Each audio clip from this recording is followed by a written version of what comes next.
एचैग्रस्वदेशे।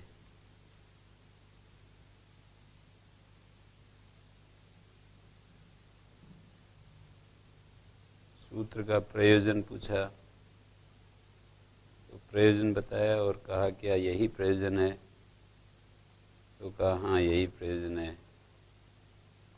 आप कुछ और भी देख रहे हैं तो बताइएगा।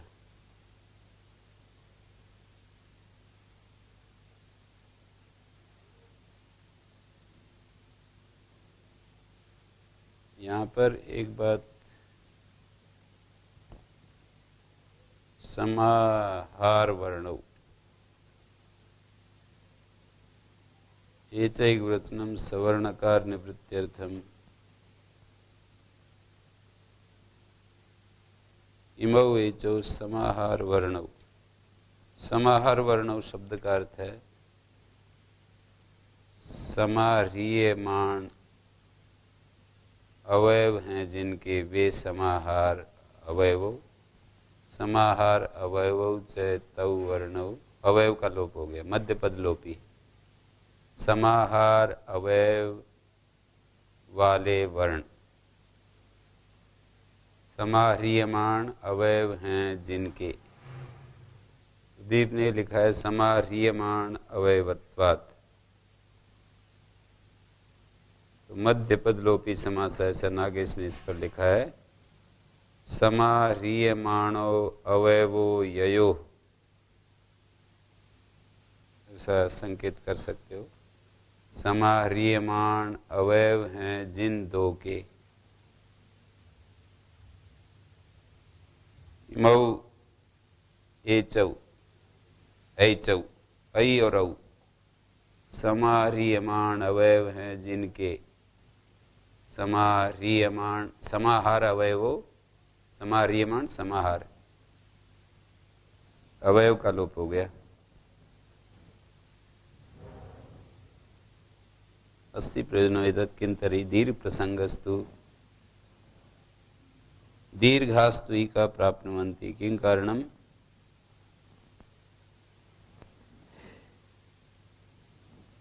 दीर्घ इक प्राप्त होंगे किं कारणम स्थानांतरतमा भवति। स्वतंत्र सूत्र जैसा मान रहे हैं इसको, जैसे पहले भी इस तरह के सूत्र आए हैं। भाव्यमानस्यापि श्रवण गृहणम दृश्यते अमुभ्याम इत्यादि इति 200 उपन्यास।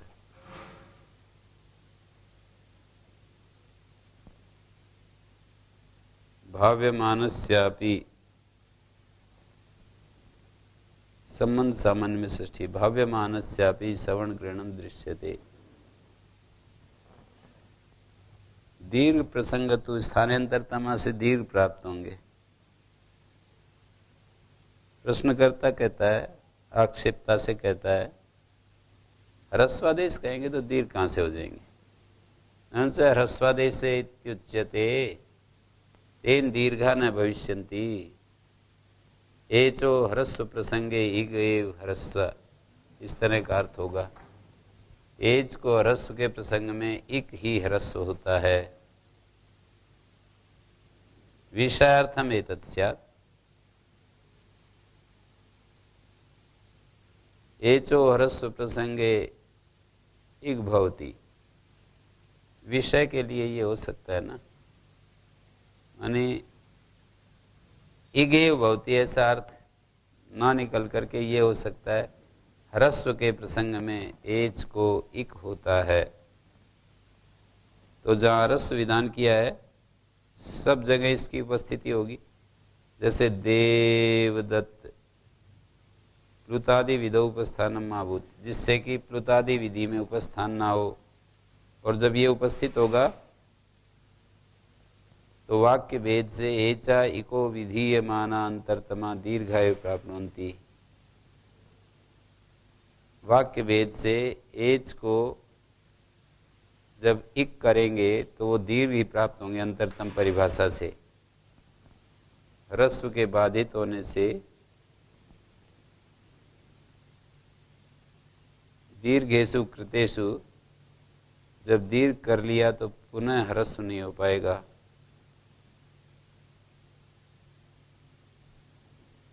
यानी अपवाद जब प्रवृत्त हो गया तो उस विषय में उत्सर्ग प्रवृत्त नहीं हो सकता। विषय की बात कह रहे हैं गुरुजी, एचो ह्रस्व प्रसंगे एव, ऐसा करेंगे? एचो एक ह्रस्वादेश है, ह्रस्वादेश प्रसंगे ऐसा अर्थ निकल जाएगा एव जहाँ प्रसंग के साथ जोड़ दें। उसकी प्लुतादि की निवृत्ति एच को ह्रस्वादि प्रसंग में, न कि प्लुतादि। नहीं, एव तो नहीं, एचो ह्रस्वादेश प्रसंग, एच को ह्रस्व प्रसंग में इक होता है। एच, और यदि ये नियम बनाए तो इगेव भवति, इगेव भवति, यदि ऐसा अवधारण कर दें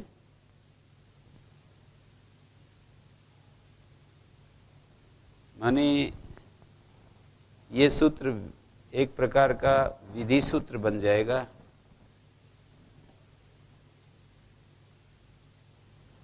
ये नियम यदि कर दे कि हरस विधि, जैसे हरस्व नपुंस के प्रातिपदिक से गोस्त्र और उपसर्जन से, उसके साथ इसकी एक वाक्यता होगी, तो दीर्घ प्राप्ति कैसे हो सकती है? तो इसका उत्तर मिलेगा स्वतंत्रमिदं इको निर्वर्तकमिति भावा।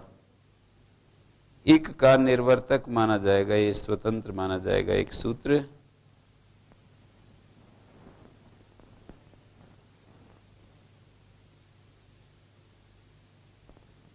विधि ऐसा, इसको एक प्रकार से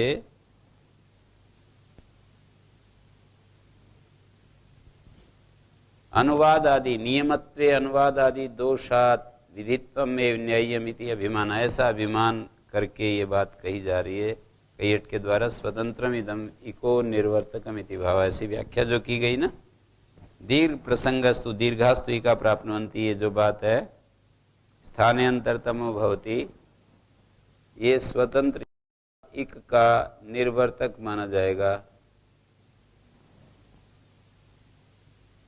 भाव्यमान का भी सवर्ण ग्रहण देखा जाता है, अमुभ्याम इत्यादो, इसलिए दोष का उपन्यास है। अमुभ्याम इत्यादो इति दोषोपन्यास है।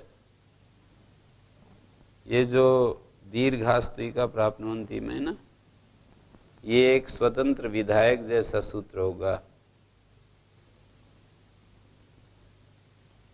और इसकी भूमिका बनाई ननुवस्य नियमित्वेन ह्रस्व विधि एक वाक्यतया कथम दीर्घ प्राप्ति। जब ये नियम कर देगा तो दीर्घ प्राप्ति कैसे होगी? तो कहते हैं स्वतंत्र इक का निर्वर्तक, निष्पादक माना जाएगा। नियमत्वे, इसको नियम नहीं बना सकते, नियमत्वे अनुवाद आदि, आदि शब्द से निवृत्ति कल्पना, जो एक प्रकार से परिसंख्या परक अर्थ होगा। नियम करने में अनुवाद आदि दोषात विधित्वम एवं न्याय्यम, माने इसको एक प्रकार से विधि मानना ही न्याय्य बनेगा, अनुवाद और निवृत्ति आदि कल्पना करने से। ननु च ह्रस्वादेश इत्युच्यते तेन दीर्घा न भविष्यन्ति, ह्रस्वादेश कह रहे हैं तो दीर्घ नहीं होंगे। ये जो हर्ष प्रसंगे वर्ष समादाता ने ये बात कही, एज को ह्रस्वादेश में ह्रस्व प्रसंग में इक ही ह्रस्व होता है। अयम ही वाक्यार्थ है, जो ह्रस्व प्रसंगे इके ह्रस्व भवति। ये 9 नंबर टिप्पणी एक बार देखनी पड़ेगी। ननु च भाष्येण विरोधात दीर्घ निवृत्ति रुकता। ननु च के द्वारा समादाता ने विरोध से दीर्घ निवृत्ति कही। ये स्पष्ट हो रहा होगा, माने एक तरफ ह्रस्वादेश कर रहे हैं, दूसरी तरफ दीर्घ प्राप्त होंगे ऐसा कह रहे हो, ये तो विरोध हो गया। दीर्घ की निवृत्ति कही। इत्थम यत्र पक्ष वाक्यार्थ है, इस प्रकार इस पक्ष में ये वाक्यार्थ बनेगा, एचो एक ह्रस्वादेश है, ह्रस्वादेश में सप्तमी है, सूत्र में निर्धारण सप्तमी है, और सौत्र एक वचन है, निर्धारण सप्तमी हो तो बहुवचन होता है। एचाई ह्रस्वादेशेषु, ह्रस्वादेशेषु इस अर्थ में ह्रस्वादेशे है। सूत्र में होने वाला सोत्र, सोत्र एक वचन है, अर्थात सूत्रकार ने एक वचन का निर्देश कर दिया है, अर्थ तो बहुवचन का ही निकलेगा। सुपाम सुलुक से सप्तमी के बहुवचन के स्थान में सप्तमी का एक वचन आदेश कर दिया है, सोत्र एक वचन का ये मतलब। छंद में जो सुपों के स्थान में सुप हो जाते हैं वही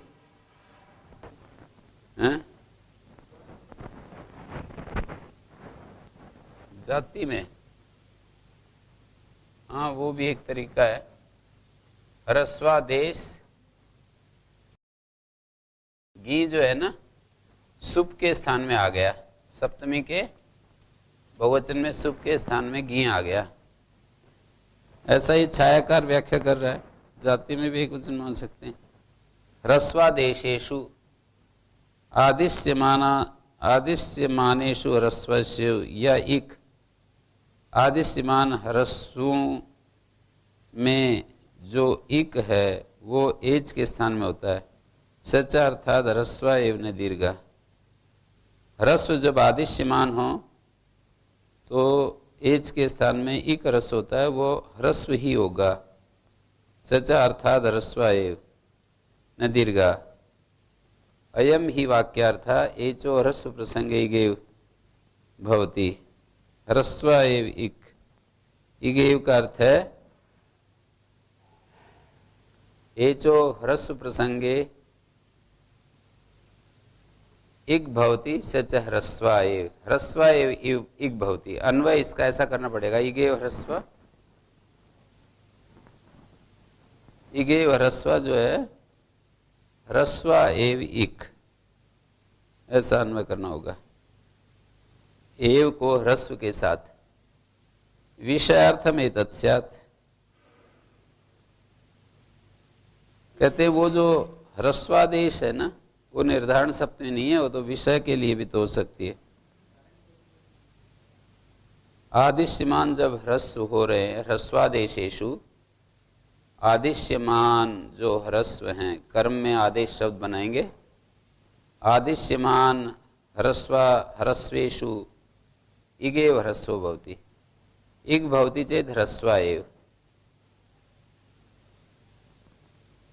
इक ह्रस्व एव भवति, ऐसा देख रहे थे। तो इन्होंने कहा कि वो तो विषय सप्तमी भी तो हो सकती है। एचो ह्रस्व प्रसंगे इक भवति,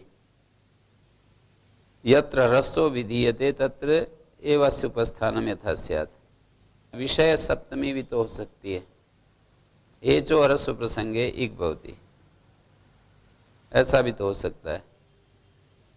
निर्धारण क्या अर्थ नहीं बैठ रही। आदिश्यमानेषु ह्रस्वेषु या इक स एचा स्थाने भवति, ऐसे दिया ना। आदिश्यमान ह्रस्वों में जो इक है वो एच के स्थान में होता है, और वो अर्थापत्ति से ह्रस्व ही होगा, दीर्घ नहीं होगा। ऐसा समादाता ने समाधान करना चाहा कि आदिश्यमान जब ह्रस्व होंगे, जैसे कि ह्रस्वा सूत्र जहाँ जहाँ भी लगेंगे, ह्रस्व नपुंसके प्रातिपदिक अस्सी या ह्रस्व इत्यादि जहाँ अष्टाध्यायी में ह्रस्व हैं, एक कोई भी सूत्र ले लो, जैसे ह्रस्व नपुंसके प्रातिपदिक उपगो, तो उसमें कहा ह्रस्व होता है। तो आदिश्यमान ह्रस्वों में से, ह्रस्व कई है ना, अ ई उ री, इसको हटाने के लिए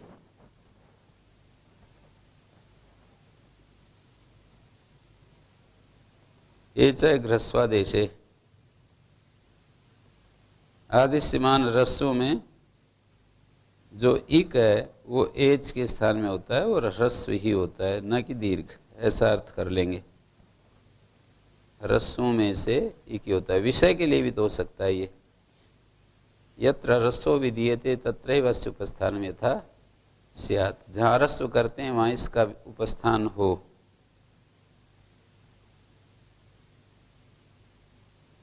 जैसे देवदत्त है, यहाँ प्लुत विधि में इसका उपस्थान न हो। प्लुत को बचाने के लिए एचय घ्रस्वादेशे ह्रस्व प्रसंगे न तो प्लुत प्रसंगे,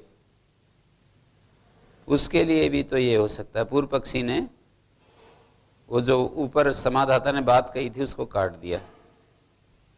जाएगा कैसे गुरुजी? देवदत्त है जैसे, तो दे प्लुत कर रहे हैं ना, तो उसका उपस्थान नहीं होगा। एच आई कितना ही सूत्र बनाते, एच के स्थान में एक होता है, तो चाहे ह्रस्वादेश हो चाहे प्लुतादेश हो, एच के स्थान में इक होता है। यदि इतना ही सूत्र हो तो क्या होगा? हाँ, तो ह्रस्वादेश का प्रयोजन तो इसी तरह दिया जाएगा, समझा जाएगा कि जो ह्रस्वादेश कह रहे हैं ये इसके लिए भी तो हो सकता है, प्लुत को हटाने के लिए, कि ह्रस्व प्रसंग में एक होता है। होता तो वो प्लुत दीर्घ ही है। ये विषय के लिए हो जाएगा, ये विषय बताने के लिए कि किस संदर्भ में ये सूत्र लगता है। तो ह्रस्व प्रसंग में, जहां ह्रस्व का प्रसंग है ना कि प्लुत का प्रसंग, ऐसे विशेषण सार्थक हो गया। ह्रस्व प्रसंग में ना कि प्लुत प्रसंग में एच को एक होता है। तो ये ऊपर जो बात कही थी कि ह्रस्वादेशे इति उच्यते तेन दीर्घ न भविष्यन्ति, ह्रस्वादेशों में से जो इक है वो ह्रस्व होता है। ह्रस्व में ह्रस्व ही तो आएगा। जब ऊपर तो निर्धारण में षष्ठी मानेंगे तो यही अर्थ होगा, ह्रस्वादेशों में जो इक ह्रस्व है वो होता है। तो उन्होंने कहा ये भी तो हो सकता है, विषयार्थ में तत्स्यात्, ह्रस्वादेशों में, ह्रस्वादेश उच्यते तेन दीर्घा न भविष्यन्ति, ह्रस्वादेशों में क्या होता है?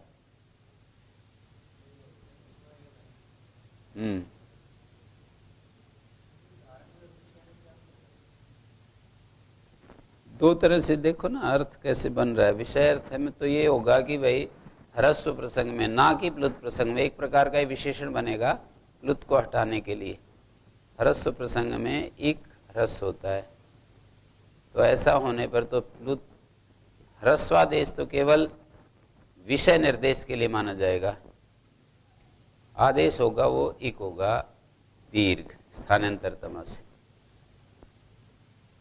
और जो पहला दिया समाधान ने, ननुच ह्रस्वादेश दीर्घ न भविष्यन्ति, ह्रस्वादेश कर रहे हैं तो दीर्घ नहीं होंगे। अर्थात ह्रस्वादेशों में जो ह्रस्व है वो एक होता है। अर्थ दृष्टि भिन्न करके समाधान दिया, और जो सुनने वाला है उसने कुछ अलग ढंग से अपनी बात कह दी।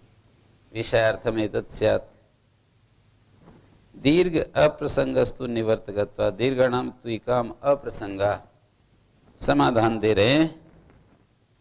दीर्घ प्रसंगस्तु जो पूर्व पक्ष था इसका समाधान दे रहे हैं वार्तिकार स्वयं। दीर्घाणाम तो इकाम अप्रसंगा किं कारणम निवर्तकत्वात् नानेन इको निर्वर्त्यन्ते,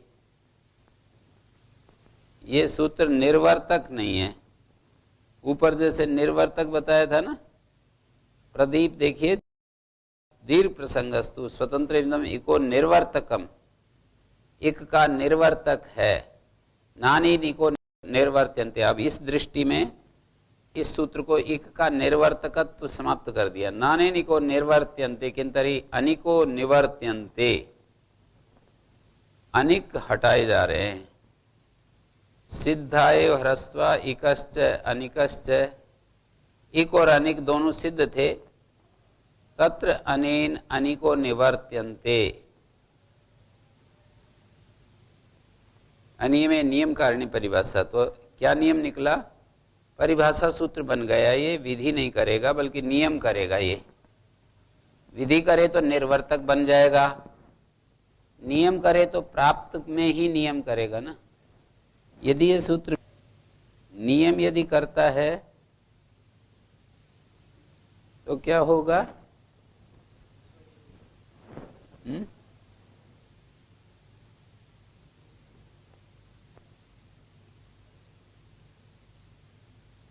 एक प्रकार का नियम हो गया। परिभाषा तो नियम होती है ना, अनियमे नियम कारिणी परिभाषा भवती। एक और अनेक दोनों प्राप्त हुए, एक ही ह्रस्व होते हैं। अनियम में नियम करने वाली परिभाषा होती है।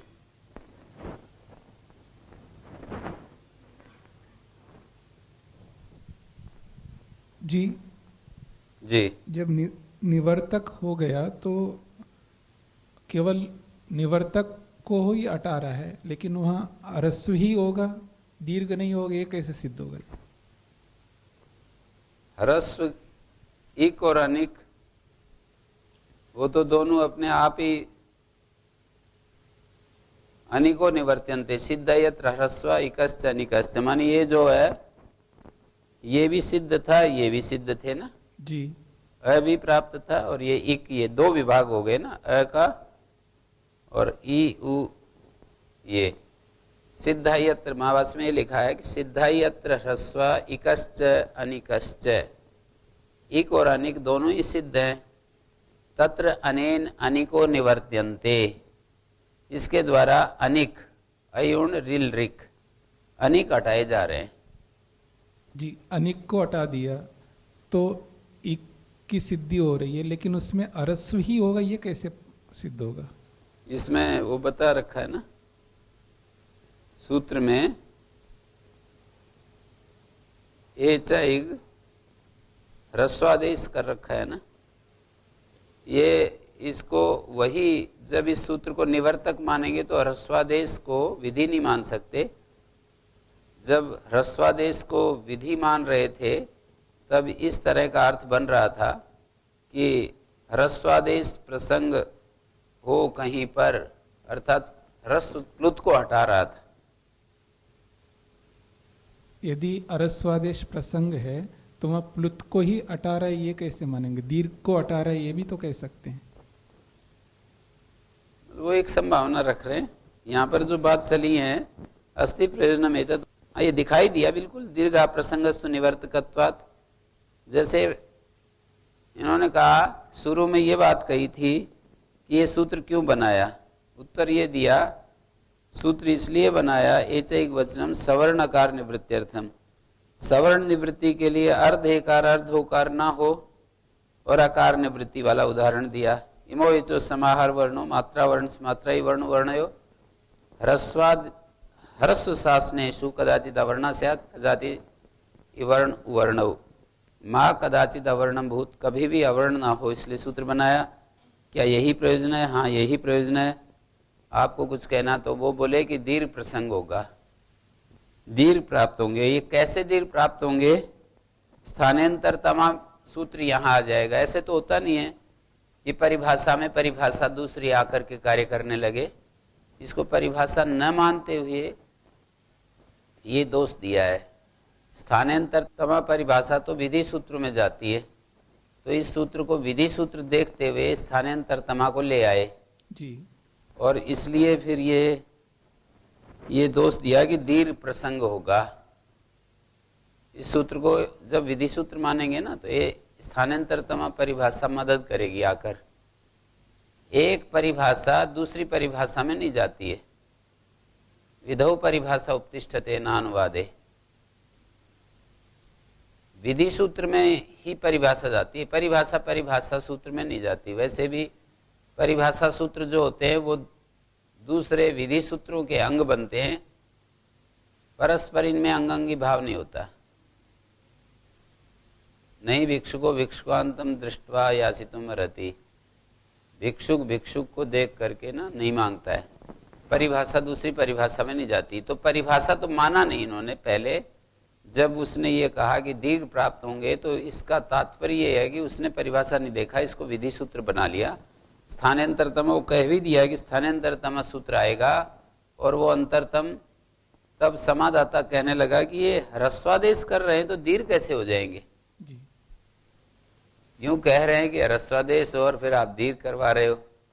बोले वो वाला बिंदु जो आप कह रहे हो ना कि ह्रस्वादेश करने में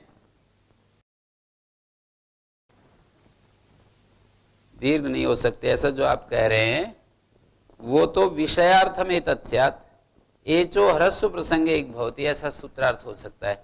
ह्रस्व प्रसंग में एच को इक होता है जी, हाँ, और वो होगा अंतरतम।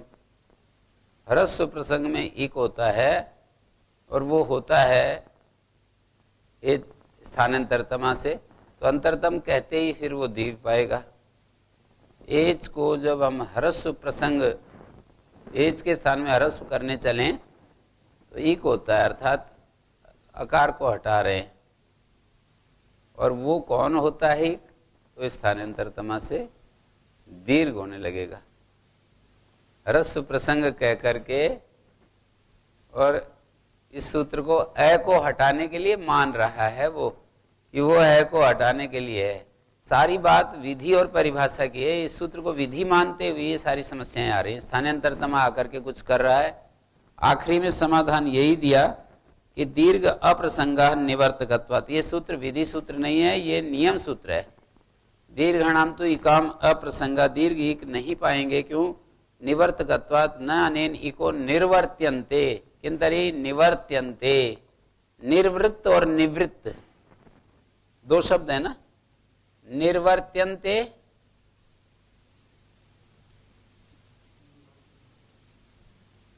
निर्वर्त्यन्ते निवर्त्यन्ते, ये दो शब्द हैं।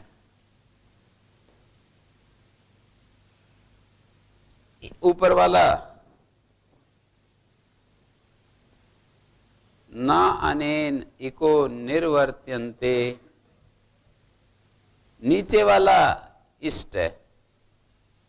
अनिको निवर्त्यन्ते सिद्धायत्र ह्रस्वा इकश्च अनिकश्च। इक और अनिक, ह्रस्व तो सिद्ध ही है, अनिक तो एक ही है ना। बहुवचन प्रयोग भेद से बहुवचन दे रहे होंगे।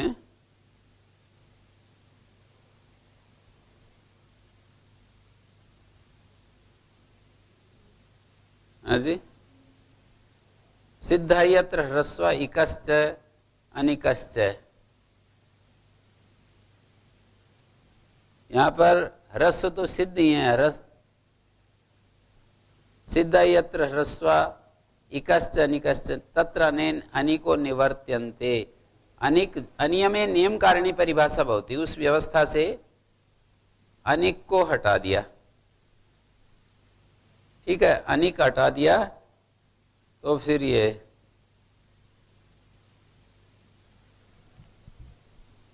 स्थानांतरतमा से दीर्घ कैसे प्राप्त हो रहा है जी? स्थान में प्राप्त जो आदेश हैं उनमें अंतरतम होते हैं जी। स्थान में जो भी प्राप्त हैं उनमें से ह्रस्वादेश प्रसंग में जहां ह्रस्वादेश होता है वहां इक होते हैं। दीर्घास्तुका प्राप्त, यहाँ पर शुरू में दीर्घ इक प्राप्त होते हैं। कैसे? स्थानांतरतमा। अंतरतम परिभाषा होगी तो स्वाभाविक है, वहां तो फिर दीर्घ को ए ओ दीर्घ है ना, ए आई औ दीर्घ है, उनके स्थान में दीर्घ ई उ प्राप्त होंगे। जैसे अतिनुकूलम है, अति नव,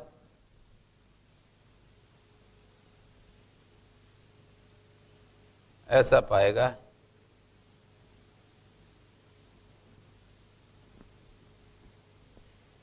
अति री है तो ऐसा पाएगा रई को।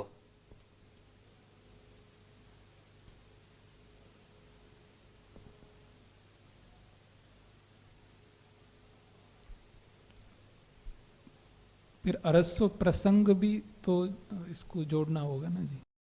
वो सूत्र लगाना, ह्रस्व नपुंसके प्रातिपदिकस्य गोस्त्रोर उपसर्जनस्य ह्रस्व भवति, ऐसे कह दिया। ह्रस्व प्रसंग तो हो गया, फिर स्थानांतरतमा ने ह्रस्व प्रसंग भी हो गया।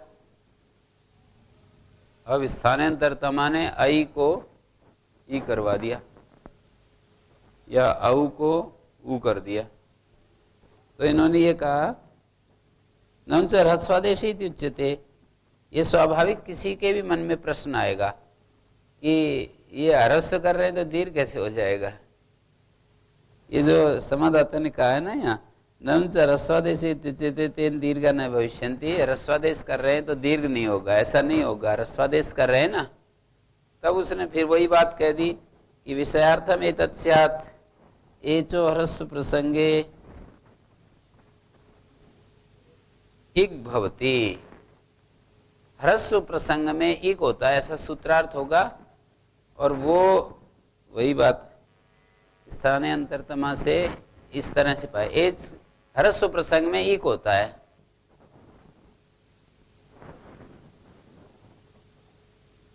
अर्थात ये सूत्र को विधि सूत्र बना दिया उसने। उत्तर देते समय फिर इसको नियम बना दिया। देखिए बात ऐसी चल रही है, दीर्घ प्रसंगस्तु विधि मानकर ननु च ह्रस्वादेशेन दीर्घ होना भविष्यति, तो सूत्रार्थ यही तो होगा, इगे भवति, नियम बना दिया। विषयार्थम एतत् स्यात्, फिर विधि बना दिया। दीर्घ प्रसंगस्तु निवर्तकत्वात्, फिर नियम बना दिया।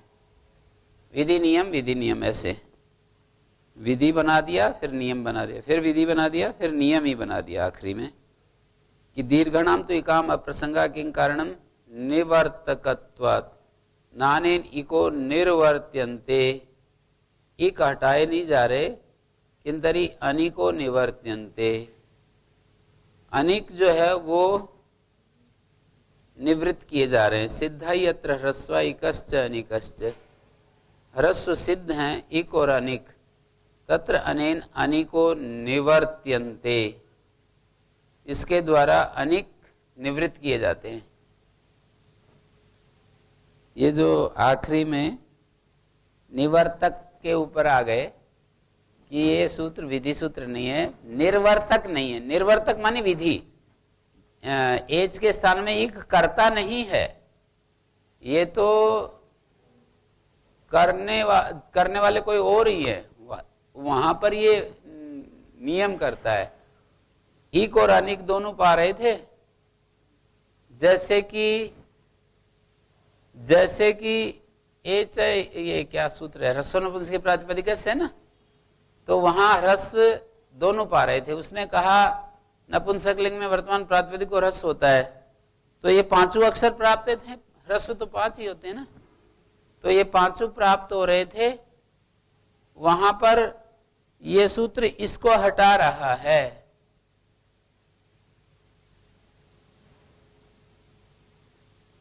ये विधान नहीं कर रहा है, हटा रहा है, निवर्तक है ये। नानेन माने ये परिभाषा सूत्र है, विधि नहीं करेगा बल्कि नियम करेगा। ये एक परिभाषा सूत्र तो नियम होते हैं, अनियम में नियम कारिणी परिभाषा भवति। परिभाषा सूत्रों में ये व्यवस्था है, एक वाक्यता हो जाएगी, एच इगेव ह्रस्व भवति, एच को इक ह्रस्व होता है। ये बात समझ, सिद्धार्थ ह्रस्व इकश्च अनिकश्च। अनिक कौन है? है, और तो कोई है नहीं। बहुवचन कैसे है? प्रयोग भेदों को लेकर के, प्रयोग भेद को लेकर के हो सकता है। सवर्ण निवृत्त्यर्थेन तावन्नार्थ, पीछे प्रयोजन में क्या दिया था? 2 प्रयोजन दिए थे। एचैक वचनम सवर्णकार निवृत्त्यर्थम, मध्य में अस्थि प्रयोजन में तत् कुछ एक अवांतर चर्चा चली। गुरुजी पहले ह्रस्व नपुंसक के प्रातिपदिक से आदि सूत्र लग जाएंगे, फिर स्थानीय अंतरतम आएगा, फिर साथ साथ ये भी जा करके मिल करके कार्य करेंगे। क्रम ऐसे बनाना होगा। पहले ह्रस्व नपुंसक के प्रातिपदिक से ह्रस्व होगा अतिरई में, स्थानीय अंतरतम जब प्राप्त होगा तो ई और अ 2 ह्रस्व होंगे, ऊ तो हट जाएगा, 2 बचाएगा। ऐसी स्थानांतरतम पूरा काम नहीं कर पा रहा है, ऐसी स्थिति में पूरा काम कराने के लिए हाँ, मतलब रील री भी हटा दिए जी।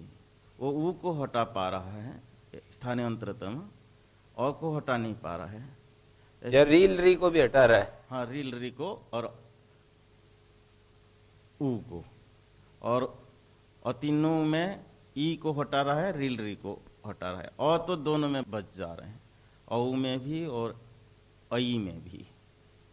तो ऐसी स्थिति में ये पूरा कर रहा है, स्वतंत्र विधायक सूत्र न होकर के इन हर्षो नपुंसक के प्रातिपदिकस्य और स्थानांतरतम सूत्र दोनों को सहायक रूप से उपस्थापित हो रहा है।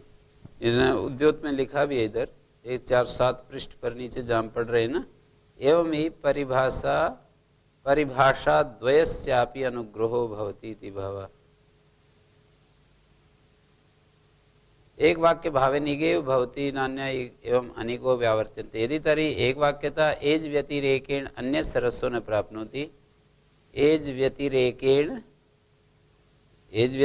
माने एज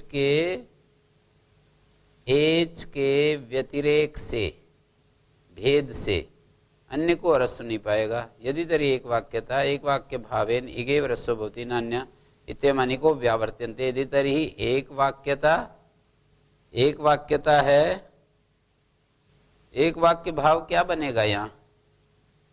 रस्व नपुंसक के प्रातिपदिकस्य और एच इक ह्रस्व शेष भाव है ना ये। अजंतस्य नपुंसक लिंग दो वाक्य बनेंगे जी ये। जी, एक वाक्यता होते हुए भी कह तो रहे एक वाक्य भाव, पर एक वाक्य भाव में उद्योत ने लिखा है एक वाक्य भाव नाम एचैक इत्यस्य ह्रस्व शेष भाव न तो परस्पर नियोग अभाव अन्वयस्तु वाक्य भेदेनेव एतद अजानानो नोदयति। ये सब न जानता हुआ कहता है कि यदि तरी एक वाक्यता एज व्यतिरेकेण अन्य सरस्व न प्राप्नोति नैष दोषा पूर्वं ह्रस्व श्रुत्या अच उपस्थानात् ह्रस्वत्वं क्रियते। ह्रस्व श्रुति से अच उपस्थित होगा, ह्रस्व श्रुति से अचा परिभाषा उपस्थित होगी ना। अजंत प्रातिपदिक को ह्रस्व होता है, ह्रस्व श्रुति से अच परिभाषा उपस्थित होगी। तत्र एचोपि अंतर्भावात, एच भी अंतर्भूत हैं, अच के अंदर एच भी आते हैं। ह्रस्वे क्रियमाणे एच इक इत्यस्य उपस्थानम उक्त अभिप्रायणे उत्तरति पूर्वं ह्रस्व श्रुत्या अच उपस्थानात् ह्रस्वत्वं क्रियते तत्र एचोपि अंतर्भावात् ह्रस्वे क्रियमाणे एवं ही परिभाषा द्वयम् क्रमेण तत्सत्वे न तो कस्यचित् बाधा इति भावा। क्रम से वे लगती रहती हैं, किसी की बाधा नहीं। ये परिभाषा दो अचय और इसके लिए एचय के लिए कह रहे हैं, स्थानांतरतमा के लिए कह रहे हैं। एवं ही परिभाषा द्वयस्यापि अनुग्रह, जैसे पूर्व ह्रस्वता अचा उपस्थानात् ह्रस्वत्वं क्रियते तत्र एचोपि अंतर्भावात् ह्रस्वे क्रमाणे एचैक इत्यस्य उपस्थानम। एवं ही परिभाषा द्वयस्यापि अनुग्रहो भवति। ये दो परिभाषाएं कौन सी हैं? एक नंबर टिप्पणी में क्रमेण तत्सत्वे, क्रम से उनकी विद्यमानता होने, न तो कस्यचित् बाधा, किसी की बाधा नहीं होती है। वो क्रम से कौन सी हैं दो परिभाषाएं? प्रदीप ने तो ह्रस्व श्रुति से अच को उपस्थित किया और एचैक को उपस्थित किया, अंतरतमा वाली को तो लाए नहीं है बीच में। वो सारे आएंगे गुरुजी।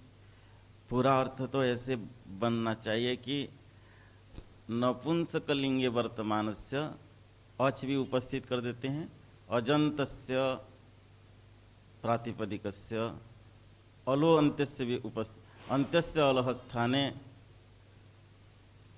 ह्रस्व भवति, एचः इकेव भवति अस्मिन् ह्रस्व प्रसंगे या ह्रस्वादेशे कर्तव्य।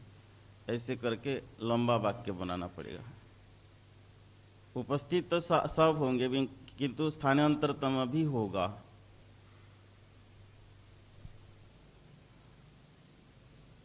यदि तरी एक वाक्यता एज व्यतिरेकेण अन्य ह्रस्व न प्राप्नोति।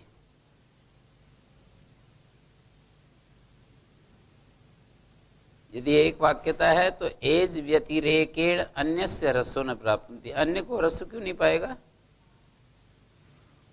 एज व्यतिरेक कौन बचा?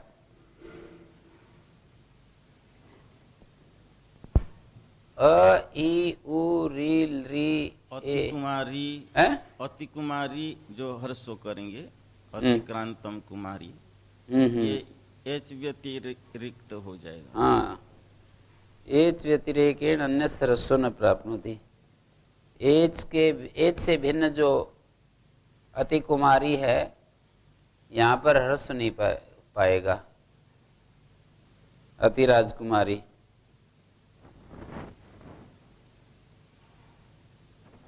अति कुमारी या अति राजकुमारी, एज व्यतिरेकेण अन्य ह्रस्व न प्राप्नोति। नैष दोषा, मतलब दीर्घ ई को ह्रस्व नहीं पाएगा ना, दीर्घ आ को भी ह्रस्व नहीं पाएगा। अति खट्वा में अति खट्टु नहीं बनेगा। नैष दोषा पूर्व ह्रस्व श्रुत्या अच उपस्थानात् ह्रस्वत्वं क्रियते। ह्रस्व श्रुति से अच के उपस्थित होने से ह्रस्व कर रहे हैं, अजंत को ह्रस्व होता है। तत्र एचोपि अंतर्भावात् ह्रस्वे क्रियमाणे एचैक, तो इस तरह से हो जाएगा। एक वाक्य भावो नाम एचैक इत्यस्य ह्रस्व शेष भाव। इसको क्या समझे न तो परस्पर नियोग अभाव। एक वाक्यता क्या है कि एचैक ये जो भाग है ह्रस्व शेष का भाग बनेगा, अर्थात ह्रस्व होता है और ह्रस्व शेष का एक हिस्सा ये भी है, नहीं तो परस्पर नियोग अभाव। ये नहीं है एक वाक्यता का, परस्पर नियोग का अभाव रहेगा। हाँ, परस्पर नियोग अभाव ऐसा नहीं है। परस्पर नियोग अभाव कैसे होगा?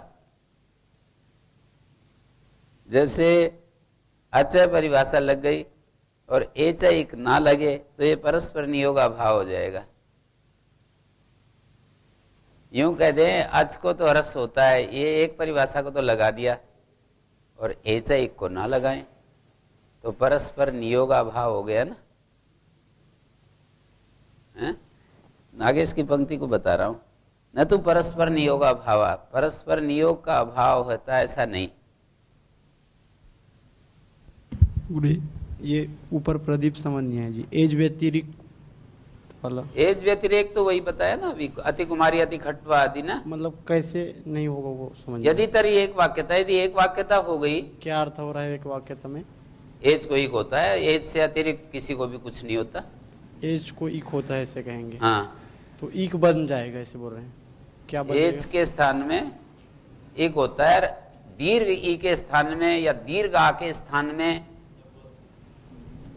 अति वधु, अति वधु को फिर ह्रस्व कर देंगे, अति वधु।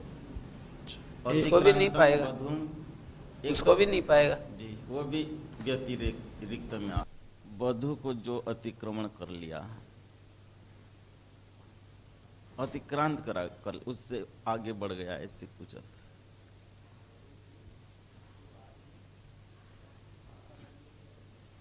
हाँ गुरुजी, अतिवधु का अर्थ बता दीजिए। अतिवधु का अर्थ क्या है? वो तो प्रसंग के अनुसार, कोई फिक्स अर्थ थोड़ी होते हैं शब्दों का। समास में जो तो प्रसंग के अनुसार ही निकलेंगे। वधु अतिक्रांत अति वधु, जैसे 3 वधुएं हैं, अभी अभी विवाह हुआ है, एक को 1 महीना हो गया। प्रसंग के अनुसार वो भी हो सकता है। जो आप वधु अतिक्रांत, वधु का अतिक्रमण किए हुए है कोई व्यक्ति, वो पुल्लिंग शब्द बन गया ना। अतिवधु पुल्लिंग है, मतलब ह्रस्व होगा तब पुल्लिंग ही तो बनेगा। मतलब वधु का स्त्रीलिंग भी हो सकता है। वधूमतिक्रांता, फिर दीर्घ आकारांत विग्रह होगा। वधूमतिक्रांत देवदत्त, और कुमारी मतिक्रांत अति कुमारी, वो भी कुमारी से भी ज्यादा ही लज्जालु आदि हो तो फिर उसको अति कुमारी कहेंगे। अति कुमारी भी पुल्लिंग शब्द है। अति कुमारी पुल्लिंग शब्द है, ह्रस्व। हाँ, प्रदीप की बात आप पूछ रहे थे। एक वाक्य भावेन एचैगे ह्रस्वो भवति नान्या इत्येव मानिको व्यावर्तन्ते। यदि तर्हि एक वाक्यता हो गई तो एज को ही एक हो पाएगा, फिर और किसी को कुछ होगा ही नहीं। एक वाक्य भावेन एचैगे ह्रस्वो भवति, एज को एक ही ह्रस्व होता है। नान्या इत्येव मानिको व्यावर्तन्ते। अब बोले यदि तर्हि एक वाक्यता एज व्यतिरेकेण अन्य ह्रस्वो न प्राप्नोति, नैषधोषा पहले अचश्च परिभाषा उपस्थित होगी, फिर एचोपि अंतर्भावात ह्रस्वे क्रियमाणे एच इक इत्यस्य उपस्थानम, एच को इक भी उपस्थित हो जाएगा, तो दो परिभाषाओं से व्यवस्था होगी, मानी अचश्च परिभाषा और इधर एच एक ह्रस्वादेश परिभाषा, इन दोनों परिभाषाओं से व्यवस्था होगी। अच को रस होगा तो अति कुमारी, अति वधु आदि बन जाएंगे, अति खट्वा, तीनों उदाहरण बन जाएंगे। और दूसरा वाला जो है अतिरी, अतिनु आदि औ को अतिरी, अतिरई, अति नौ, इनको ह्रस्व हो जाएगा एचैक।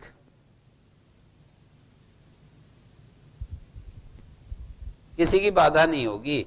और इसी को नागेश ने ऐसे दिखाया, एक वाक्यता भाव, एक वाक्य भाव नाम, एक वाक्यता क्या चीज है कि दो सूत्रों का परस्पर एक साथ अर्थ प्रस्तुत करना, ऐसे नहीं कि परस्पर नियोगा भावा, जैसे न तू परस्पर नियोगा भावा, परस्पर नियोग का अभाव। किस परस्पर नियोग का अभाव? एक वाक्य भाव नाम एचैक इत्यस्य ह्रस्व शेष भावा, न तो परस्पर नियोग अभावा, अन्वयस्तु वाक्य भेदेनेव, जो अन्वय होगा वो वाक्य भेद से ही होगा। अन्वय तो एक वाक्यता होते हुए भी अन्वय वाक्य भेद से ही होगा। कैसे करोगे? ह्रस्व नपुंसक प्रातिपदिक सूत्र है, अजंत से प्रातिपदिक से ह्रस्व भवति एक वाक्य हो गया, एच एक भवति दूसरा वाक्य हो गया। अन्वय तो वाक्य भेद से ही होगा। इगे ह्रस्व भवति नान्या इत्येवं अनेको व्यावर्त्यन्ते, यदि तर्हि एक वाक्यता, यदि ये एक वाक्यता है तो एज व्यतिरेकेण अन्यस्य ह्रस्व न प्राप्नोति। ये एक आक्षेप दिया कि यदि एक वाक्यता हो जाएगी तो एज व्यतिरेक अन्य को ह्रस्व नहीं पाएगा। बोले नहीं, पहले ह्रस्व श्रुति है, उसके उपस्थित होने से ह्रस्व किया जा रहा है, तो एचोपि अंतर्भावत ह्रस्वे क्रियमाणे एचैक इत्यस्य उपस्थानम। बीच में जो अस्ति प्रयोजनम एतत् समस्या आई थी ना, उसका समाधान यहां तक हो गया। अब जो है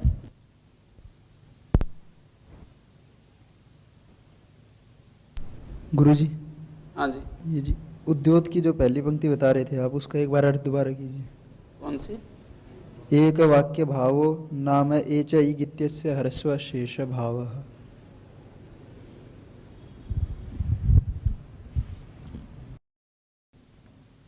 एक वाक्य भाव क्या चीज है?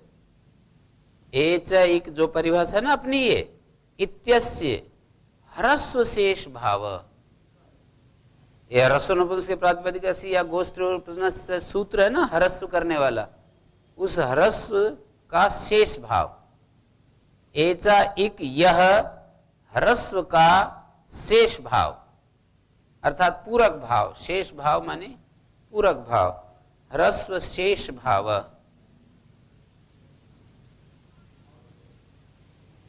भाव माने उसकी सत्ता, ह्रस्व का जो शेष होना। एक वाक्य भाव, भाव भाव कह रहे हैं ना, एक वाक्य भाव, एक वाक्य भावेन, ये जो प्रदीप ने लिखा था ना, उसी के प्रवाह में लिखा है। एक वाक्य भाव क्या है? बोले एच इक इसका ह्रस्व शेष भाव। एच इक जो ये है, इस वचन का ह्रस्व का शेष भाव, शेष होना, जो ह्रस्व होता है ऐसा कहा। फिर बोले एच इक होता है ये कहा, ये दोनों उसका ही ये पूरक वाक्य बनेगा, ऐसा मत समझना। एक वाक्य का मतलब न तो परस्पर नियोग अभाव, एक शेष भाव का मतलब ये नहीं है कि परस्पर नियोग का अभाव है। ये जो ह्रस्व करने वाले सूत्र हैं ना, अष्टाध्यायी में जो भी विधि सूत्र हैं ह्रस्व करने वाले, उन सूत्रों में कह रहे हैं, ये प्रदीप ने ये कहा था, एक वाक्य भावेन इगे ह्रस्व भवति नान्य इत्येवं अनेको व्यावर्त्यन्ते।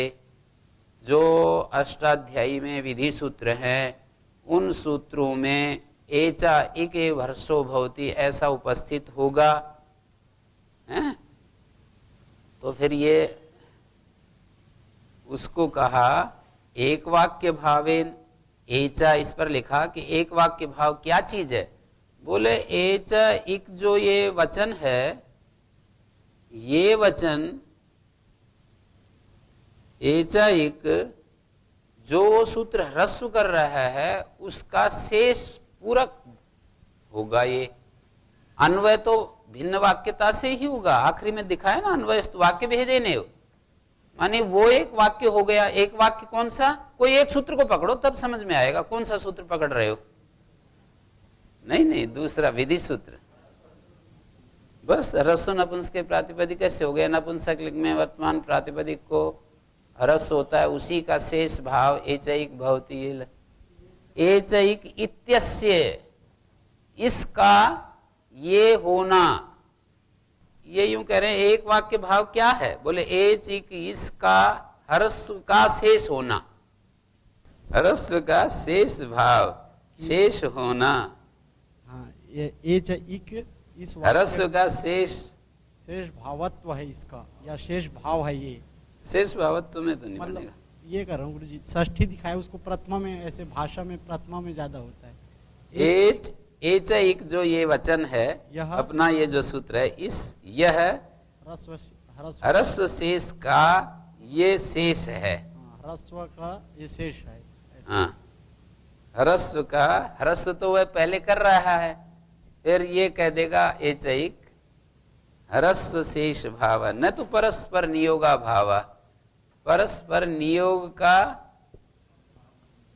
परस्पर नियोग अभाव है या नियोग भाव है? नियोग अभाव ही होना चाहिए। कैसे? क्योंकि ना है ना जी, परस्पर नियोग अभाव ना। अच्छा, नियोग का भाव नहीं, नियोग का अभाव नहीं है, अर्थात नियोग का भाव है। परस्पर नियोग अभाव न, परस्पर नियोग का अभाव नहीं। ये ह्रस्व शेष भाव, ऐसा पाठ किया इन्होंने।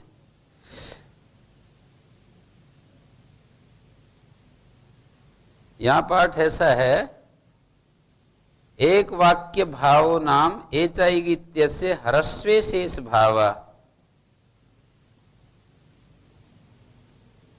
ह्रस्वे शेष भाव, ह्रस्व शेष भाव की बजाय ह्रस्वे में सप्तमी रखी, न तो परस्पर वियोगा भाव। वियोगा भाव क्या जाएगा?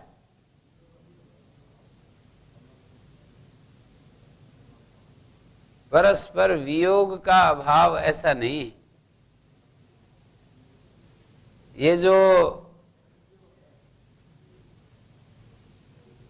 परस्पर वियोगा भाव नहीं है, एक वाक्य भाव क्या है, तो बोले एचैक इत्यस्य, एचैक इसका ह्रस्वे शेष भाव, ह्रस्व में इसका शेष भाव होना। ये पाठ तो ठीक लग रहा है, ह्रस्वे शेष भाव, ह्रस्व करने वाला जो सूत्र है ना, उसमें इसका शेष भाव, एचैक का शेष भाव, एचैक उसका हम अर्थ तो यही समझ रहे थे, पर उनसे और ज्यादा स्पष्ट हो रहा है। ह्रस्व विषय ह्रस्वे अस्य सूत्रस्य शेष भाव, न तो परस्पर वियोगा भाव, ना कि परस्पर वियोग का अभाव। अन्वयस्तु वाक्य भेदेने, एक वाक्य भाव ये है, न तो परस्पर वियोगा भाव, परस्पर वियोग का अभाव हो जाए ऐसा नहीं, किंतु परस्पर वियोग का अभाव हो जाए ऐसा नहीं, परस्पर वियोग का अभाव तो नहीं चाह रहे हैं। एक शेष में एक वाक्य भाव क्या है, एचैक इत्यस्य ह्रस्व ह्रस्वे शेष भाव, न तो परस्पर वियोगा भाव, ऐसा पाठ है। इन्होंने भी ऐसे ही किया जी, ये ह्रस्वे शेष भाव, ये पाठ तो ठीक है, पर ये यही रखा है, न तो परस्पर नियोगा भाव। अन्वयस्तु वाक्य भेदेने, न तो परस्पर वियोगा भाव नहीं है, नियोगा भाव है यहाँ तो। नियोग माने, वियोग माने परस्पर अलग, वियोग का अभाव नहीं। नियोग का मतलब न तो परस्पर नियोग, संनियोग, नियोग संबंध है, एक वाक्य का दूसरे वाक्य के साथ संबंध है। तो परस्पर नियोग अभाव। विधि सूत्र एक भाग है और नियम सूत्र दूसरा भाग है, इन दोनों का परस्पर संबंध है। ये एक वाक्य भावेन इगे ह्रस्व भवति नान्य इत्येवम् अनेको व्यावर्तन्ते। जो ह्रस्व करने वाला सूत्र है ना, उस सूत्र में एक वाक्य भाव से अन्वय हो जाएगा। तो उसमें ये लिखा इन्होंने कि एक वाक्य भाव ये है कि एचैगित्य से ह्रस्वे शेष भाव, ह्रस्व कर सकते हैं हम लोग, ह्रस्वे शेष भाव। ह्रस्व शेष भाव भी ठीक है जी। ह्रस्व में शेष भाव, न तो परस्पर नियोगा भाव, परस्पर नियोग का अभाव होना नहीं, परस्पर संबंध का अभाव होना नहीं। एक वाक्य भाव में परस्पर नियोग का अभाव कैसे हो सकता है? परस्पर नियोग का अभाव होना नहीं। एक वाक्यता पूर्व वाले प्रसंग का दूसरे वाले प्रसंग के साथ में एक वाक्यता है जी, ये मतलब है जी। फिर बोले कि परस्पर नियोग का अभाव नहीं। ऐसा नहीं समझना। कौन समझता है ऐसा कि एक वाक्यता में परस्पर नियोग का अभाव रहता है? मना तो तब करें जब कोई समझे। उसी को कहा जा रहा है ना जी, ऐसा कोई ना समझे कोई। वो तो अलग प्रसंग था, ये अलग प्रसंग है, दोनों के बीच में क्या संबंध है? संबंध नहीं होना चाहिए ऐसा कोई समझे, ऐसा नहीं, संबंध है। परस्पर नियोग का अभाव ये एक वाक्यता नहीं है। एक वाक्य भाव ये नहीं है कि परस्पर नियोग का अभाव हो गया। परस्पर नियोगा भाव, परस्पर वियोगा भाव, ये देखो एक बार, वो भी वही है क्या? परस्पर नियोगा भाव और परस्पर वियोगा भाव कौन सा ज्यादा सूटेबल है? वो तो अलग कर रहा है जी। वियोग का अभाव नहीं है बल्कि भाव ही है। वहां तो वियोग को सिद्ध कर रहा है या नियोग को सिद्ध कर रहा है। परस्पर वियोग का अभाव होना नहीं बल्कि संयोग होना। जी नहीं, ऐसा नहीं जाएगा अर्थ। परस्पर वियोग का अभाव नहीं बल्कि संयोग होना। नहीं, वहां पर तो वियोग को सिद्ध करता है। क्यों ऐसे कहेंगे? जब परस्पर वियोग का अभाव नहीं बल्कि उनका परस्पर संबंध होना है। दो निषेध हो रहे ना जी, दो निषेध हो रहे तो वहां तो ठीक है, इन्होंने ये बतला दिया कि ये दीर्घ प्रसंगस्तु निवर्तकत्वात्, दीर्घ नहीं पाएंगे क्योंकि किं कारणम निवर्तकत्वात् नानेन इको निर्वर्त्यन्ते। ये एच एक ह्रस्वादेश से यूं नहीं कह रहा है कि एच के स्थान में इक आते हैं। इक लाने वाला नहीं है, अनिक को हटाने वाला है। ये सूत्र इक लाने वाला नहीं है, अनिक को हटाने वाला है। इक तो अपने हिसाब से आ जाएंगे, ह्रस्व नपुंसक के प्रातिपदिक से या ह्रस्व सूत्र लगेगा ना, जहाँ जैसे अभ्यास प्रकरण का ह्रस्व सूत्र है, गोस्त्री और उपसर्जनस्य है, तो जहाँ जहाँ ह्रस्व कर रहे हैं वहाँ ह्रस्व कहने से अच परिभाषा उपस्थित होगी और अच के स्थान में ह्रस्व होते हैं। ऐसा कहने से ह्रस्व तो अपने आप आ जाएंगे। इक अनिक सब पांच ही तो हैं ह्रस्व वर्ण, अ ई उ रील री। तो पांचों के पांचों जहाँ जहाँ भी ह्रस्व कहा है वहाँ ह्रस्व तो अच परिभाषा के माध्यम से ही आ जाएंगे। आने के बाद ये सूत्र एच के स्थान में जब वो करेंगे तो अनिक का त्याग करा देगा, अनिक को हटा देगा, अ को हटा देगा। बस इतना काम है इसका। अब जो इस सूत्र के बनाने के दो प्रयोजन दिए थे। एक सवर्ण निवृत्ति, 405 पृष्ठ पर सवर्ण अकार निवृत्ति अर्थम दो प्रयोजन दिए थे, सवर्ण निवृत्ति के लिए, अकार निवृत्ति के लिए। ये सूत्र क्यों बनाया? सवर्ण निवृत्ति के लिए। आगे का प्रसंग उसी को लेकर के चल रहा है। ये भाष्य आप पढ़ भी चुके हैं, फिर दोबारा पढ़ रहे हैं। सवर्ण निवृत्त्यर्थेन तावन्नार्थ, कहां पर पढ़ा है? हैं? हाँ, एवं अयौच सूत्र पर।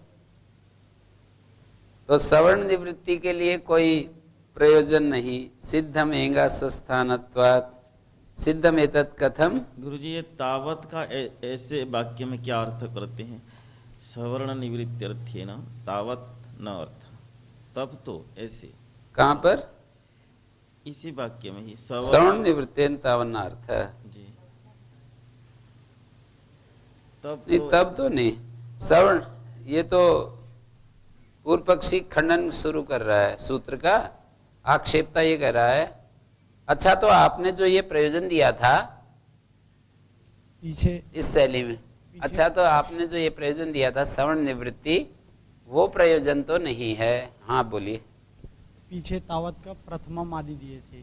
प्रथमम पहले, तो ये इसके लिए कोई अर्थ नहीं है। पहले तो मतलब तावत का अर्थ प्रथमम, मतलब अच्छा, बहुत सारे प्रयोजन दिए ना। कई सारे रहे, वहाँ तावत का अर्थ प्रथमम करते हैं गुरुजी। तावत कह करके जिसको पहले काम कराना चाहते हैं, जिसका खंडन करना है, वो प्रथमम सवर्ण निवृत्त्यर्थे न अर्थ। पहला तो सवर्ण निवृत्ति के लिए कोई प्रयोजन नहीं है ऐसे। यहाँ पहला नहीं, मैं तो पहला नहीं समझ रहा था, मैं तो यूं समझ रहा हूँ। अच्छा, तो सवर्ण निवृत्ति की जो बात कही वो तो प्रयोजन नहीं है।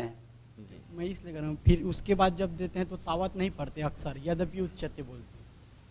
हाँ, तो यद्यपि उच्चते तो तभी बोलेंगे जब पहले कुछ बात कह देंगे। प्रथमम ये बोल दिया कि प्रथमम तो इसके लिए कोई प्रयोजन नहीं है, और आप जो फिर कह रहे हैं ये इस नहीं, मैं वो सही कर रहा हूँ, आप भी जो बोल रहे हो उसको समझ रहा हूँ कि यद्यपि उच्चते तब बोलते हैं जब पहले कोई एक चीज पूरी हो गई, और जो आप ये कह रहे हैं वो भी है।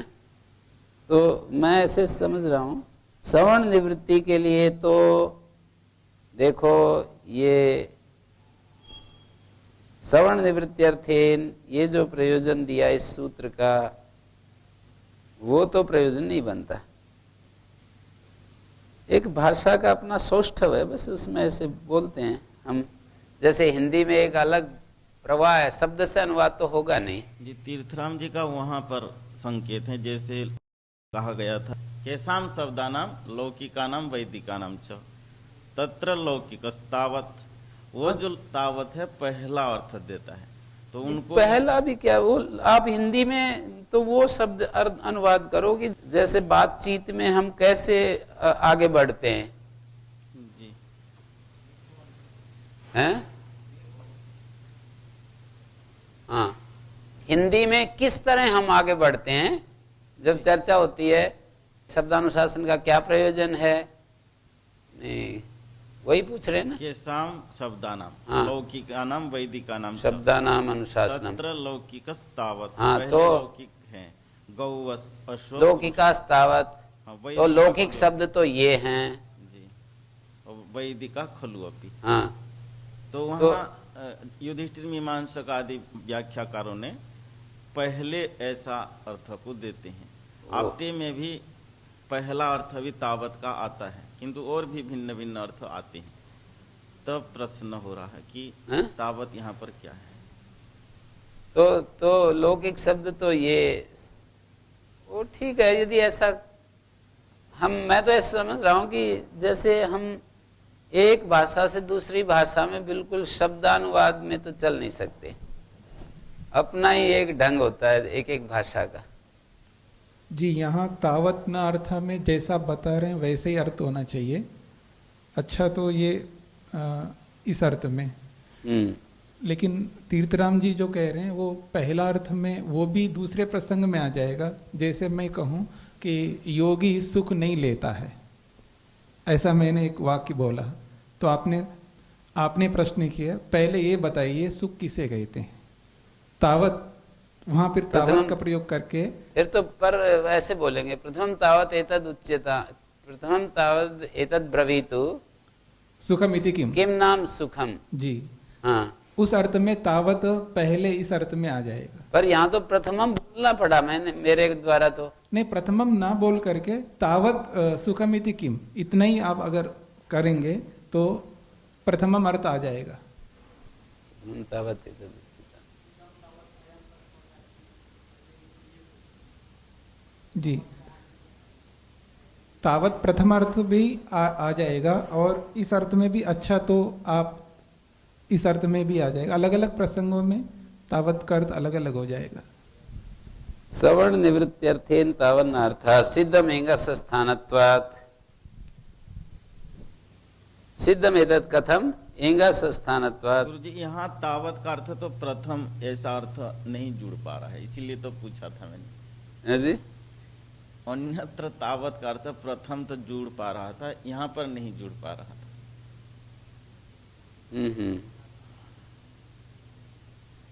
तो मेरे वाला जुड़ रहा है तो उसको जोड़ लेंगे। हाँ जी। कि अच्छा, तो पहले सवर्ण निवृत्ति के लिए तो इसका कोई प्रयोजन नहीं है, सवर्ण निवृत्ति के लिए तो इसको सूत्र को बनाने की आवश्यकता है नहीं। सिद्धम एंगा सस्थानत्वात्, सिद्धम एतत् कथम एंगा सस्थानत्वात्, एंग के सस्थान होने से इकार उकारो भविष्यता। जैसे एंग है ना जी, इसके दो भाग हो गए, इस सूत्र के दो भाग हो गए, एक एंग और एक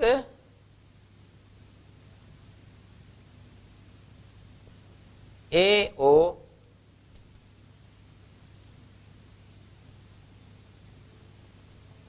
और ऐच।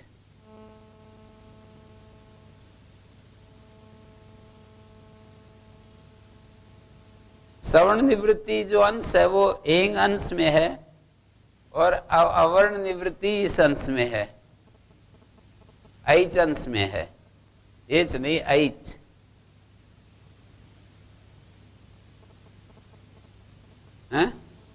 अवर्ण निवृत्ति जो अकार निवृत्ति बताई वो तो ऐच अंश में है, और ये सवर्ण निवृत्ति एंग अंश में है। तो एंगा स्थानत्वात् इकार उकारो भविष्यता, एंग का स्थान ई उ हो जाएगा, अर्धेकारा अर्ध ओकारो वा न भविष्यति। प्रयोजन ये दिया था कि अर्धेकार अर्धोकार ना हो, तो समान स्थान तो एंग का ए ओ का समान स्थान ई और उ है, न कि अर्धेकार ना और ना अर्धोकार। वो ये कहते थे उसका सवर्ण क्या होता है, ए ओ का सवर्ण क्या होता है, अर्धेकार अर्धोकार। तो बोले कि उसका इकार उकार ही होगा, अर्धेकार अर्धोकार नहीं होगा। एकार जो तालव्य है उसको तालव इकार, ओकार ओष्ठ है उसको उकार होगा, और ये नहीं होगा अर्धेकार। अर्धेकार अर्धोकार क्यों नहीं होगा, वो है ही नहीं, होंगे कहां से। ननुच एंगा स्थानतरो अर्धेकार अर्धोकारो। समाधाता इसके सामने जो आक्षेप करने वाला था ना, उसके सामने दूसरा व्यक्ति उससे वापस प्रति प्रश्न कर रहा है कि एंग का स्थानांतर तो अर्धेकार अर्धोकार है ना, तो वो बोलता है न तो उसका, वो कहता है कि है ही नहीं वो, यदि ही तौ से आताम तौ एव अयम उपदिशेत। यदि अर्धेकार अर्धोकार होते ना तो उनको भी आचार्य उपदेश करते। ननुच भो, वो कहता है कि है तो सही, छंदोगा नाम सात्र मुग्रीराणायनीया अर्धवेकारम अर्धोमुगारम अधीयते सुजाते स्वसुनृतो अध्वर्योद्रिभिः सुतम शुक्रंते न्यत यजतम ते न्यत। ये छोटा सा बोला जाता है, यजतम ते यन्नत ओद्रिभि अध्वर्योद्रिभि। अध्वर्यो के बाद जो ओ बोला जा रहा है ना, वो छोटा सा बोला जा रहा है, अध्वर्योद्रिभि सुतम शुक्रम ते न्यत। ते के बाद जो ए बोला जा रहा है वो छोटा ए बोला जा रहा है। पार्षद कृति रेशा तत्र भवताम, तत्र भवताम पार्षद कृति है ये, ये जो है कोई वो नहीं है। नैव लोके नापी अन्यस्मिन वेदे अर्धेकार अर्धोकारो अस्ति। पार्षद कृति शब्द कैसे बना? पार्षद कहते हैं सभा को। तत्र भवा पार्षद, पार्षद में होने वाली। पार्षद जो है भाष्य प्रयोगादेव गमकत्वात् साधुत्वम बोध्यम, भाष्य प्रयोग से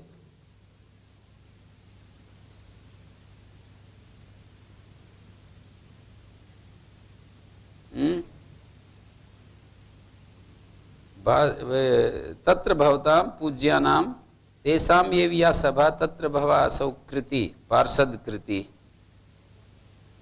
अध्ययनादि क्रिया इत्यर्थ। अच्छा, तो पार्षद कृति ऐसा तत्र भवतां उद्योत ने ये दिखाया। तत्र भवतां पार्षद, पार्षद होता है सभा, तत्र भवा सभा में होने वाला पार्षद, अण प्रत्यय कर दिया। भाष्य प्रयोग से गमक होने से इसका साधुत्व जानना चाहिए। पार्षद कृति, कृति मानी क्रिया, अध्ययन आदि क्रिया। तत्र भवतां पूज्यानां या सभा तत्र भवा असौ कृति, तत्र भवा चासौ कृति अध्ययन आदि क्रिया। गुरुजी, हाँ जी, इसका इस तरीके से हो सकता है कि आपके उधर ये बोला जाता होगा। हाँ, आपके यहाँ बोला जाता होगा, आपके यहाँ बोला जाता होगा। या तत्र भवतां पूज्यानाम, ये जो है ना सात्यमुग्री ननुचो छंदोगा नाम, आपके यहाँ तो ऐसे फिर बोलते हैं कि वो जब सीधा व्यक्ति को कहना, ये चीज आपके यहाँ बोली जाती होगी जी। आपकी सभा में इन्होंने यही कहा ना कि आप पूज्य लोगों की जो सभा है उनमें ये बोली जाती होगी। नहीं, पर ये तो उन्होंने कहा था, छंदोगों का उदाहरण दिया था, अपना नहीं दिया। ननु च भो छंदोगा नाम सात्य मुग्रीराणायनीया अर्धम एकारम अर्धम ओकारम वाधीयते, दूसरे लोगों का उदाहरण दिया था, तो उन्हीं के नाम से कह रहे हैं। तत्र भवताम पूज्या नाम, वो जो सात्य मुग्री राणायनी आचार्य है ना, छंदोग आचार्य, उनके यहाँ तत्र भवताम पूज्या नाम पार्षद कृति अध्ययन आदि क्रिया संबंधी ये व्यवस्था है, सब जगह नहीं है। परिषद के अर्थ में पार्षद शब्द है जी ये।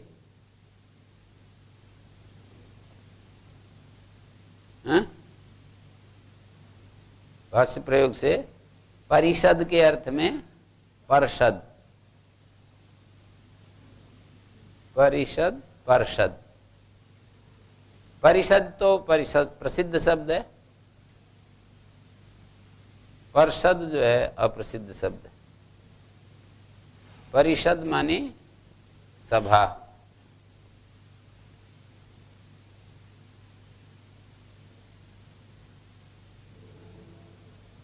परिषद, हाँ,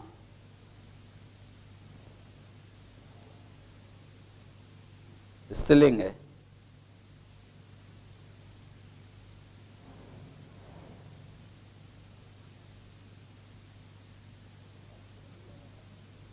सप्तमी में परिषदी।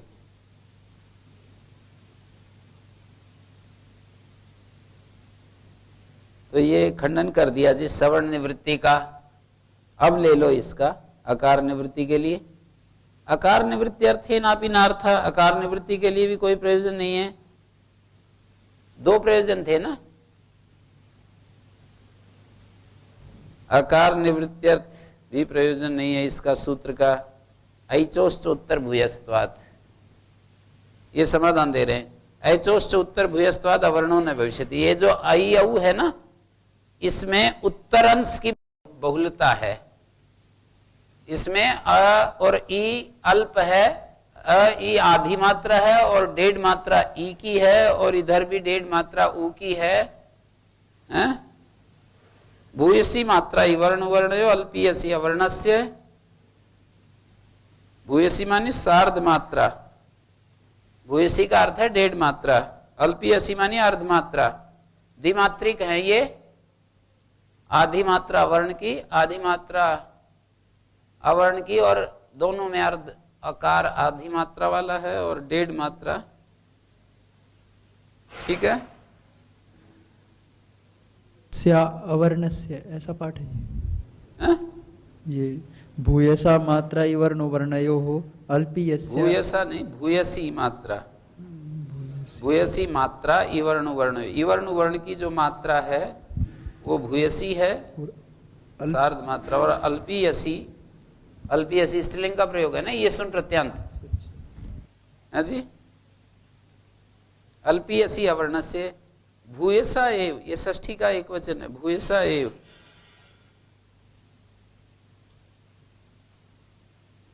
भूयसा एव ग्रहणानि भविष्यन्ति, भूयसा एव ग्रहणानि भविष्यन्ति, भूयंसो अभिप्राय शब्द प्रयोगा भवन्ति इति भावा। अधिक अंश के अभिप्राय में शब्द प्रयोग होते हैं, ग्रहणानि शब्द प्रयोगा भवन्ति, भूयसा एव ग्रहणानि भविष्यन्ति। मल्लग्राम न्याय, किसी एक चीज का अधिक, मल्लग्राम यही होता है, उसमें और भी होते हैं ना। तथा ब्राह्मण ग्राम आनीयता, ब्राह्मण ग्राम लाओ बुला करके, तो तत्र अवर्त कम से कम 5 तो होते ही है शिल्पी लोग वहाँ। कारू की माने शिल्पी, कोई भी गांव होगा तो जरूरत के अनुसार पहले वाले जमाने में वो होते ही थे पंचकारू की। पंचकारू की कौन कौन होते थे? एक तो कुम्हार होता था, एक लुहार होता था, एक बढ़ई होता था, एक नापित होता था, एक धोबी होता था। ये 5 तो कम से कम होते ही थे। वर्ध की माने बढ़ई, बढ़ई की तो जरूरत पड़ती थी, नाई की भी जरूरत पड़ती थी, और कुम्हार की भी, लुहार की भी, लोहा कूटना पीटना। मैंने देखा है उस समय साबुन वाबुन घर में नहीं होते थे। हैं? घरों में साबुन नहीं होते थे, सब घरों में वो रेह से धोबी लोग धोया करते थे, और लोग व्यस्त रहते थे खेती के काम में, तो कपड़े धोने के लिए इतना समय वो नहीं निकाल पाते थे कि पानी में धो करके छेदते ही रहें। धोबी तो होते थे, किसी एक आध गांव में ना होंगे।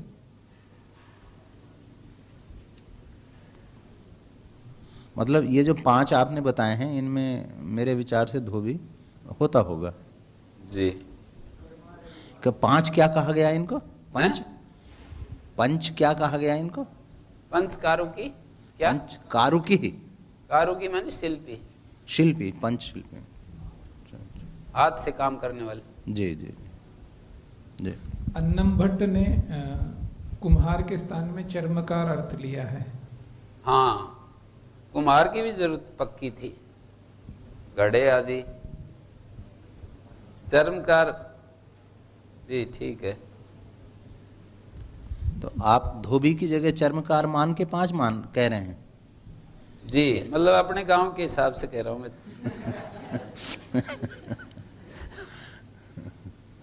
5 तो माने गए होंगे, क्योंकि काम करने वाले तो 6, 7, 8 लोग होते होंगे, लेकिन कोई 5 टेक्निकली माने गए होंगे कि 5 मानो तो इन्हीं को मानो। और जो है जूतियां तो बनाने वाला होता ही था, एक होता ही था जी। तो यहाँ पर ये सूत्र इसके साथ खंडन कर दिया है। भूयसा एव ग्रहणानि भवन्ति, भूयोंस अभिप्राय शब्द प्रयोगा भवन्ति, ये अर्थ है इसका। भूयोंस के अभिप्राय में शब्द प्रयोग होते हैं, ग्रहणानि भवन्ति शब्द प्रयोगा भवन्ति। तद्यथा ब्राह्मण ग्राम आनीयताम, भूयसा एव पर लिखा है उद्योत ने, भूयोंसस्य आंतरतम्य प्रतियोगितया ग्रहणम। भूयोंस का आंतरतम्य के प्रतियोगी के रूप में ग्रहण, आंतरतम्य का जो प्रतियोगी है भूयोंस के रूप में ग्रहण हो जाएगा। अंतरतम के प्रतियोगी के रूप में भूयोंस माने 1.5 मात्रिक ई का ग्रहण हो जाएगा। ब्राह्मण ग्राम उसको कहते हैं जो ब्राह्मण जिसमें रहते हैं, प्रदीप ने लिखाया ब्राह्मणा नाम वास्तव्यत्व उदाहरणम। वास्तव्य माने ब्राह्मणों के रहने वाला ब्राह्मण, न कि उनके स्वामित्व में। षष्ठी स्थाने योगा किमिदम स्थाने योगा। ये स्थाने योगा क्या चीज है? समासे विभक्ति श्रवण और प्रसंगा समासे युक्ति इति प्राप्नोति न तो योगा। यदि आप इसको असमास मानते हो तो युक्ति ऐसा प्रयोग पाएगा, योगा नहीं पा सकता। षष्ठी स्थाने युक्ति, युज धातु से योग बनेगा ना। यदि समास निर्देश मानते हो तो स्थान योगा, बहुब्री समास करेंगे तो योग शब्द स्त्रीलिंग में तभी जा सकता है जब समास हो। स्थान योगा बनेगा, फिर ये समास में जो विभक्ति सुनाई पड़ रही है ये नहीं पड़ेगी। और यदि असमास मानते हो तो योगा अकेला बन नहीं सकता है, स्त्रीलिंग में योग शब्द योगा नहीं बन सकता है, युक्ति बनेगा। फिर युज धातु से स्त्रियाम तिन करेंगे तो युक्ति रूप बनेगा। तो उत्तर देते हैं स्थाने योगो अस्याह। हाँ बोलिए। देखो युज धातु होती है, घय प्रत्यय करें, युज धातु घय प्रत्यय करें और घयंत होते हैं पुल्लिंग, तो योग शब्द बन जाता है ये। और स्थाने योगो अस्या, बहुब्री समास करते हैं तो वो अन्य पदार्थ प्रधान होता है ना। योगो अस्याह है, तो अस्या कहने से किसका ग्रहण निर्देश समझोगे? हैं? हाँ षष्ठ्या ही है, तो फिर षष्ठ्या के साथ लिंग इसका सेट हो जाएगा, स्थाने योगा, स्थाने योगा बन जाएगा, आजाद तष्टाप हो जाएगा षष्ठी के साथ समान अधिकरण। लेकिन यदि ये असमास है तो स्थाने योगा नहीं बनेगा, फिर तो स्थाने युक्ति कहना पड़ेगा। युज धातु से भाव में प्रत्यय करोगे तो युक्ति तो बनेगा। भाई योगा शब्द स्त्रीलिंग में समास रहित निर्देश करोगे तो योगा नहीं बन सकता, तो क्या बन सकता है? बोले युक्ति बनेगा। फिर तो वो अर्थ तो कुछ भी नहीं बनेगा, पर आप शब्द के ऊपर विचार कीजिए, स्थाने युक्ति बनेगा शब्द। स्त्रीलिंग की बात है, स्त्रीलिंग। मतलब षष्ठी स्त्रीलिंग है, इस कारण से युक्ति बना रहे हैं कि क्या है, ये नहीं समझ आ रहा। वो तो जो भी हो, वो तो है तो षष्ठी, पर स्त्रीलिंग और पुल्लिंग का चक्कर है कि योग शब्द तो पुल्लिंग में ही होता है, समास हो तो स्त्रीलिंग भी हो जाता है। और यो कोई यूं कहे कि स्थाने अलग है योगा अलग है, तो बोल योगा नहीं बनेगा, फिर आप युक्ति बनाओ। षष्ठी स्थाने योगा, 3 पद मान रहे हैं सूत्र को। 3 पद मानेंगे तो योगा नहीं बनेगा, त्रिपद सूत्र मानोगे तो योगा नहीं बनेगा, द्विपद मानोगे तो स्थान योगा बनना चाहिए, ऐसे समस्या रख रहे हैं। यदि ये द्विपद सूत्र है, ये तो देखते हैं ना कि ये द्विपद सूत्र है या त्रिपद सूत्र है, चतुष्पद सूत्र है, ऐसा देखते हैं ना। तो यदि द्विपदमिदं सूत्रम तदा स्थाने युक्ति इति स्यात्, न तो स्थाने योगा। द्विपदमिदं सूत्रम भवेत् तदा स्थाने युक्ति इति सूत्र स्वरूपम भवेत्, न तो स्थाने योगा। नहीं, त्रिपदम सूत्रम यदि स्यात् त्रिपदम, तो षष्ठी स्थाने युक्ति इति प्रयोगा स्यात्। अथ द्विपदम अस्ति, अथ सूत्रमिदं द्विपदम तदा स्थाने योगा इति न संभाव्यते, तदा तो स्थान योगा इति भवेत्। यदि असमास मानेंगे, असमास जी जी, तब युक्ति होगा, क्योंकि षष्ठी का विशेषण है ये, जी जी, इसलिए युक्ति स्त्रीलिंग में होनी चाहिए। जी। यदि षष्ठी के साथ इसको नहीं जोड़ते युक्ति को, पर तो वो षष्ठी से तो जुड़ ही रहा है ना, सूत्र तो है ना, षष्ठी स्थाने, षष्ठी तो है ही सूत्र में। सूत्र में यदि ये योगा स्त्रीलिंग बना रहे हैं ना जी, तो ये स्त्रीलिंग का आग्रह है तो योगा नहीं बनेगा। ये घयंत स्त्रीलिंग नहीं होते हैं, पुल्लिंग होते हैं। घय प्रत्यांत शब्द हमेशा पुल्लिंग होते हैं। तो यदि ये योगा स्त्रीलिंग का निर्देश जो किया है तो योगा स्त्रीलिंग में कैसे बनेगा? योगा स्त्रीलिंग में तो बन नहीं सकता, क्योंकि नियम है घयंता। घयंत जो होते हैं वो पुल्लिंग होते हैं। तो ठीक है, अब आप समझ लो कि षष्ठी के साथ इसका संबंध हो रहा है और वो युक्ति बनना चाहिए। तो ये दे रहे हैं उत्तर, स्थाने योगो अस्या सेयम स्थाने योगा सप्तम अलोपो निपातनात्। सप्तमी का अलोप निपातन से होता है। तृतीया व एतम, दो तरीके से सिद्ध करके बता रहे हैं। देखिए दो तरीके से कैसे। ये जो स्थाने योगो अस्या किया ना हमने, स्थाने योगो अस्याह, ये तो सप्तमी का या तो अलुक करो निपातन से, या स्थानेन योगो अस्या ऐसा करो। और ये जो स्थानेन है ना, इसको तृतीया को ए कर दो तो स्थाने बन जाएगा। तृतीया में जो टा विभक्ति है उसको ए कर देंगे, स्थानेन बन गए। दो तरह का अर्थ देख रहे हैं इस सूत्र का।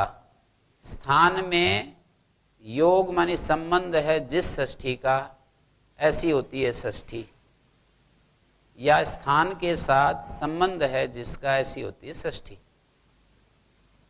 स्थान के साथ संबंध वाली होती है, ये स्थान में योग है जिसका, ऐसी होती है षष्ठी। हैं?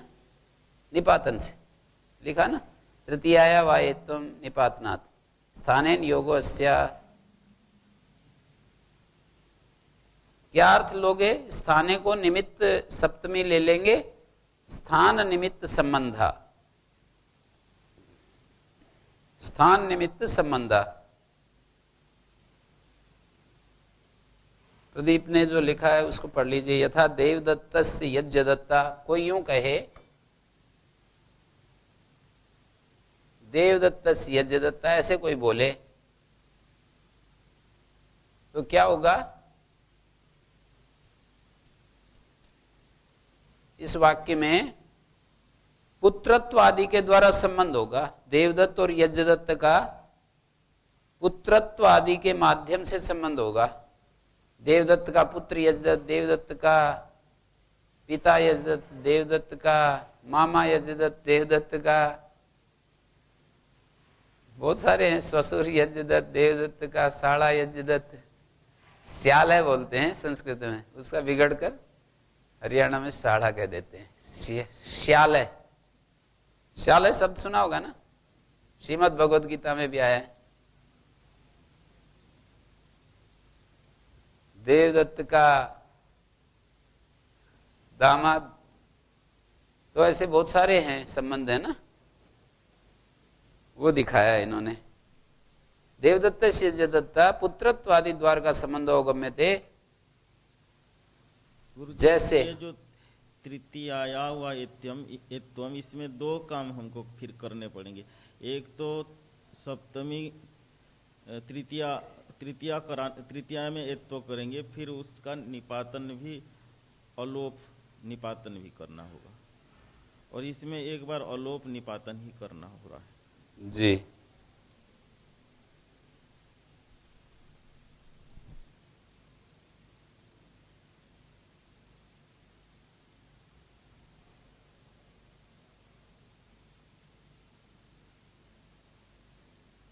तो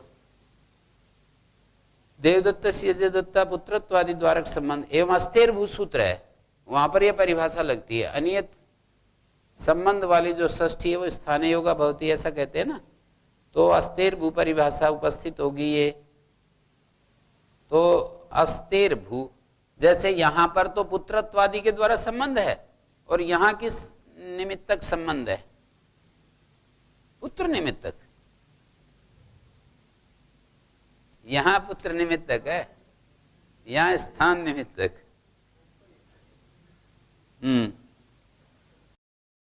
अस्तेर भू, इसका अर्थ ही निकलेगा अस प्रसंग स्थान निमित्त संबंधो अवसीयते। स्थान निमित्त अस्ते प्रसंगे अस्ते प्राप्तो भू प्रयुज्यते, ये अर्थ निकलेगा। हैं? ये जो अस्ते और भू, इन दो का जो संबंध बताना चाह रहे हैं ना, जैसे यहाँ देवदत्त यजदत्त का संबंध बताने के लिए ऊपर से अध्याय करते हैं, ऐसे यहां पर अस का भू, अस के प्रसंग में, अस की प्राप्ति में, अस के प्रयोग की प्राप्ति में भू प्रयोग करना चाहिए। आर धातु की यदि विषय हो तो अस का प्रसंग के में, अस की प्राप्ति में हमें भू प्रयोग करना चाहिए, बुद्धि भी परिणाम कर देंगे। ठीक है। निश्चीयते देवदत्त यज्ञदत्ता किम, ऐसे आकांक्षा होती है ना, निश्चीयते, निश्चय किया जाता है। देवदत्त यज्ञदत्ता किम, इस आकांक्षा को पूर्ण करने के लिए हम क्या करते हैं? पुत्र का अध्याय करते हैं ना, पुत्र पिता इत्यादि का अध्याय करते हैं। इसी प्रकार जो वो सूत्र होगा आपका अस्तेर भू इत्यादि, वहां आप आक्षेप क्या करोगे? स्थान पद का अध्याय करोगे और फिर ये बोध प्राप्त होगा। हाँ जी, स्थान पद का अध्याय करोगे। जैसे देवदत्त से पुत्र, पुत्र का अध्याय करते हैं, देवदत्त से पुत्र यज्ञदत्ता, देवदत्त पिता यज्ञदत्ता, ऐसे ही अस्ते स्थान पद का अध्याय करेंगे इस परिभाषा के होने से।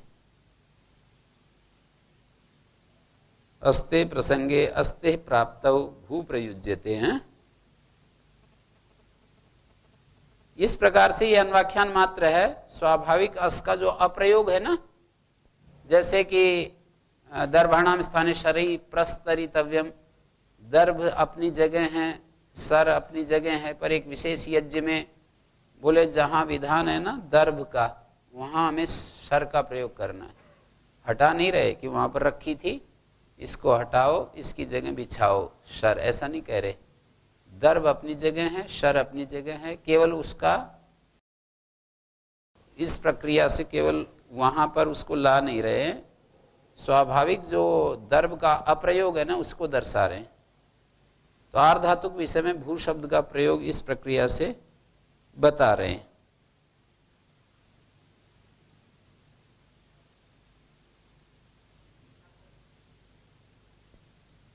अनित्यत्व के कारण, शब्दानित्यत्व की रक्षा करनी है ना। शब्द जो हैं अखंड हैं, बने बनाए हैं।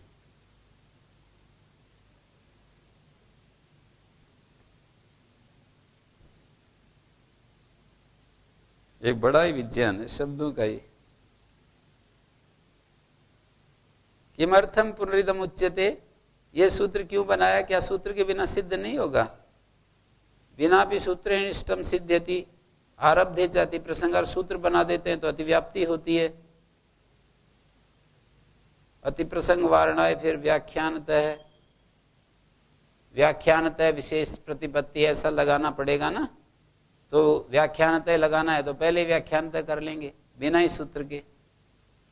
अति प्रसंग को हटाने के लिए व्याख्यानतः ये आश्रय करोगे ना, माने उस परिभाषा से ही आप काम चलाओगे आखिर। तो षष्ठ्य स्थाने योगवचन नियमार्थम, तो कहते हैं ये नियमार्थ है ये सूत्र। जैसे एक शतम षष्ठ्यर्थ था, 101 षष्ठी के अर्थ हैं, यावंतवा या जितने भी हैं। एक शतम षष्ठ्यर्थ था, 101 षष्ठी के अर्थ हैं या जितने भी हैं। ते सर्वे षष्ठ्याम उच्चारितायाम प्राप्नुवन्ति, वे सबके सब जितने अर्थ थे षष्ठी का उच्चारण करते ही वे सबके सब प्राप्त होते हैं। इससे तेज व्याकरण या षष्ठी सा स्थानीय योगा विषयात तच्चंत्रेण यत्न सिद्ध्यति षष्ठ्या स्थानीय योगोचर नियमार्थम। इसलिए जो है ये नियम करने के लिए है। अब सबके सब प्राप्त हुए, बिना यत्न के वो सिद्ध नहीं होता कि केवल स्थान संबंध ही लिया जाए। प्राप्नुवन्ति का मतलब है सर्वे अर्थाः सर्वेषां बोधः प्राप्नोति, सारे षष्ठी के अर्थ का ज्ञान प्राप्त होता है षष्ठी का उच्चारण करते ही। अस्ति प्रयोजन एतत् किं तर्हि, क्या यही प्रयोजन है? तो क्या अर्थ इसको देख रहे हैं यहाँ षष्ठी के अर्थ में कौन कौन? जैसे अवयव अवयवी व्याप्य व्यापक, आधार आधे, अवयव अवयव बहुत सारे हैं, क्रिया क्रियावान, इस क्रियावान की एक क्रिया, ग्राहक खरीदार बेचने वाला, और यज्ञ कराने वाला यज्ञ करने वाला। गुरुजी ये बात मुझे समझ में कभी नहीं आ रही है, एक बार देखिए तो। ये स्थाने योगो अस्या ऐसे कहते हैं और स्थाने को निमित्त सप्तमी कर देते। निमित्त सप्तमी करने के बाद पहले तो ये व्यधिकरण बहुव्रीहि के रूप से दिखाते हैं और निमित्त करने के बाद उसके भावानुवाद में समानाधिकरण सप्तमी बहुव्रीहि बनाते हैं। जैसे स्थान निमित्त संबंध यस्याः या स्थान निमित्त योगः यस्याः। तो स्थाने के एकार के स्थान पर एक निमित्त शब्द जोड़ करके बहुव्रीहि समास करके फिर योग के साथ समानाधिकरण बहुव्रीहि दोबारा करते हैं। स्थान जो है सप्तमी जो है वो निमित्त सप्तमी है जी, निमित्त सप्तमी हुआ तो निमित्त को फिर स्थान के साथ जोड़ करके ठीक है। स्थान निमित्त है जिसका, नहीं, स्थान निमित्त सप्तमी है, स्थाने का अर्थ है स्थान निमित्तक जी, अर्थात स्थान निमित्त बाला, स्थाने का अर्थ स्थान निमित्त बाला जी। तो ये संबंध कैसा होता है व्याकरण में, स्थान निमित्तक संबंध वाली होती है षष्ठी जी। तो ये स्थाने के एकार को मान लीजिए थोड़ी देर के लिए हटा करके निमित्त शब्द वहां जोड़ करके फिर उसको बहुव्रीहि बनाते हैं। हाँ तो हो गया ना, स्थान निमित्त वाला संबंध है, जिस योग मानी संबंध है जिसका, ऐसी होती है षष्ठी। जिस जैसे कि यहाँ पर देवदत्त पुत्र, पुत्र निमित्तक संबंध है, यहाँ स्थान निमित्तक संबंध है। तो उस स्थाने को स्थान निमित्तक कैसे कर देते हैं पता नहीं चल पाता। वो तो स्थाने निमित्त सप्तमी मान ली ना, सप्तमी तो गुरुजी निमित्त हुआ, किंतु निमित्त शब्द जोड़ करके फिर बहुव्रीहि बनाना। स्थान जो है स्थाने, स्थान शब्द स्थाने बराबर स्थान निमित्तक, निमित्त सप्तमी मान लिया। स्थान का अर्थ है प्रसंग जी। स्थान शब्द तो प्रसंगवाची है और ये है निमित्त, अर्थात इस निमित्त के उपस्थित होने पर, ये निमित्त उपस्थित हो। जैसे कि यहाँ देवदत्त यजदा कौन सा निमित्त उपस्थित होने पर, ये षष्ठी है। देवदत्त में जो षष्ठी है वो पुत्र निमित्त के उपस्थित होने पर है। देवदत्त से पुत्र, देवदत्त से यजदत्ता, यहाँ पर ये जो षष्ठी है ये किस निमित्त को लेकर है? पौत्रादि संबंध, पुत्र निमित्त को। एक को ही पकड़ लो, तो मैंने बहुत सारे बताई दिए, उपलक्षण के रूप में एक को पकड़ लो। देवदत्त से पुत्र, देवदत्त से यजदत्ता, यहाँ पर जो ये षष्ठी है ना से, ये किस निमित्त को लेकर है? तो कहेंगे पुत्र निमित्त को लेकर है। देवदत्त से यजदत्ता में जो ये षष्ठी है गंस, ये किस निमित्त को लेकर है? पुत्र निमित्त, पुत्र निमित्त को लेकर है। देवदत्त से पुत्र यजदत्ता, किंतु वहां निमित्त शब्द नहीं जोड़ते हैं। देवदत्त निमित्तक नहीं, वो तो बताएंगे, पुत्र निमित्तक षष्ठी है ये। तो फिर देवदत्त निमित्तक यज्ञदत्त ऐसे कहेंगे? नहीं, पुत्र निमित्त का यज्ञ देवदत्त, यहाँ स्थान निमित्तक। हाँ तो वो तो पूरा जैसे ना अस्ते है, अस्ते स्थाने, यहाँ पर अस्तेर भू, ये षष्ठी कैसी है? यहाँ तो पुत्र निमित्तक है और ये कैसी है? स्थान निमित्तक है। तो अस्ते स्थाने भू, देवदत्त से पुत्र यजदत्ता, अस्ते स्थाने भू।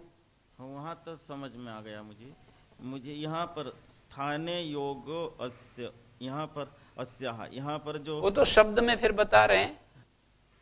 स्थान का अर्थ प्रसंग है और उसमें फिर निमित्त सप्तमी है, अर्थात प्रसंग इस निमित्त के उपस्थित होने पर, प्रसंग इस निमित्त के उपस्थित होने पर षष्ठी होती है। जैसे यहां पुत्र इस निमित्त के उपस्थित होने पर देवदत्त में षष्ठी होती है। दृष्टांत दाष्टांत को सामने रखेंगे ना तो फिर तो समझ में आ जाएगा। वहां तो नहीं जोड़ रहा था गुरुजी, केवल समास में मैं बता रहा था, स्थाने योगो अस्या। हाँ तो वो तो ठीक है, स्थाने षष्ठी स्थाने होगा। हाँ, स्थाने को फिर स्थान निमित्तक ऐसा व्याख्या कर देते। हाँ ठीक है ना, स्थान जो है उसका तो प्रसंग अर्थ हो गया। निमित्त तो वो सप्तमी के कारण निमित्त सप्तमी ले रहे हैं। निमित्त सप्तमी जो स्थान, स्थान एक प्रसंगवाची शब्द है और इसको निमित्त के रूप में देख लिया। स्थान इस प्रसंग के कारण संबंध है जिसका, ऐसी होती है षष्ठी। स्थान निमित्त है और वो स्थान निमित्त है। स्थान मानी प्रसंग, प्रसंग डालोगे तभी चलेगा ये, क्योंकि स्थान से प्रसंग ही समझ रहा हूँ। हाँ स्थान तो, निमित्त है, फिर स्थान निमित्त है जिसका ऐसा योग, ऐसा नहीं, स्थान निमित्त है जिसके ऐसा योग है जिसका फिर षष्ठी तक पहुंचे। हाँ, स्थान निमित्तक योग है जिसका जी, ऐसी होती है। निमित्त है जिसका, स्थान निमित्त को लेकर जी, स्थान निमित्त को लेकर संबंध है जिसका। स्थान निमित्तः यस्य योगस्य स योग स्थान निमित्तः। हाँ। स्थान निमित्तः योगः षष्ठी का अर्थ संबंध तो होता ही है जी, षष्ठी का अर्थ संबंध होता है। हाँ। और वो संबंध होते हैं सैकड़ों, उनमें से ये स्थान निमित्तक एक नया संबंध बता दिया। वहाँ भी ऐसे किंगति कहते हैं, फिर ये निमित्त सप्तमी है, फिर किंगति निमित्तक गुण वृद्धि। संबुद्धों में भी ऐसे कहते हैं, संबुद्धो साकल्य से तावनासी निमित्त सप्तमी, फिर कहते हैं संबुद्धि निमित्तक जी, संबुद्धि निमित्तक जो ओकार, ओकार संबुद्धि के कारण से होने वाला ओकार। किंगत निमित्तक जो गुण वृद्धि, किंगत के कारण से होने वाले जो गुण वृद्धि। हाँ, गी विभक्ति को हटा करके सीधा फिर वहाँ निमित्त शब्द डालते हैं, फिर बहुव्रीहि कैसे बन जाता है ये नहीं पता चलता। तो इसमें तो हम यही भाषा बोलते रहेंगे, फिर वो दिक्कत तो हटेगी नहीं। जब आप प्रश्न रखोगे ना, फिर उत्तर देते समय बोलने वाला वही भाषा दोहरा देगा, फिर वो वहाँ तो दार्ष्टान्त में वहाँ समझ में आ जाता है। बाकी ये समास में समस्या बनी रहती है निमित्त वाली बातों में। जैसे षष्ठी जो होती हैं सैकड़ों अर्थ होते हैं, तो ये षष्ठी का एक मोटा अर्थ होता है संबंध, षष्ठी का एक स्थूल अर्थ है संबंध, संबंध अर्थ होता है ना षष्ठी का। तो देवदत्त यज्ञदत्ता यहाँ पर षष्ठी किस निमित्त के कारण से है? बोले पुत्र निमित्त के कारण। अस्तेर भू में जो अस्ते में षष्ठी है ना, ये जो विसर्ग सुनाई पड़ रहे हैं, ये स्थान निमित्त के कारण से, स्थान को निमित्त बना करके ये षष्ठी है। अस्ते प्रसंगे, स्थान का अर्थ है प्रसंग, अस्ते प्रसंगे प्राप्तौ भू प्रयुज्यते। स्थान इस निमित्त को लेकर के षष्ठी का संबंध हो रहा है। षष्ठी संबंध तो है, संबंध दो के बीच में होता है ना, अस्ते अस्थि का और भू का संबंध बता रहे हैं। प्रसंग निमित्तक ये संबंध है प्रसंग को लेकर। ये निमित्त सप्तमी लौकिक भाषा में कोई उदाहरण मिले तो एक बार बता दें तो अच्छा रहेगा। निमित्त सप्तमी का लौकिक जी, लौकिक में ये है ना, सप्तमी नहीं, यहाँ देवदत्त यज्ञदत्ता जो षष्ठी है ये पुत्र निमित्तक है।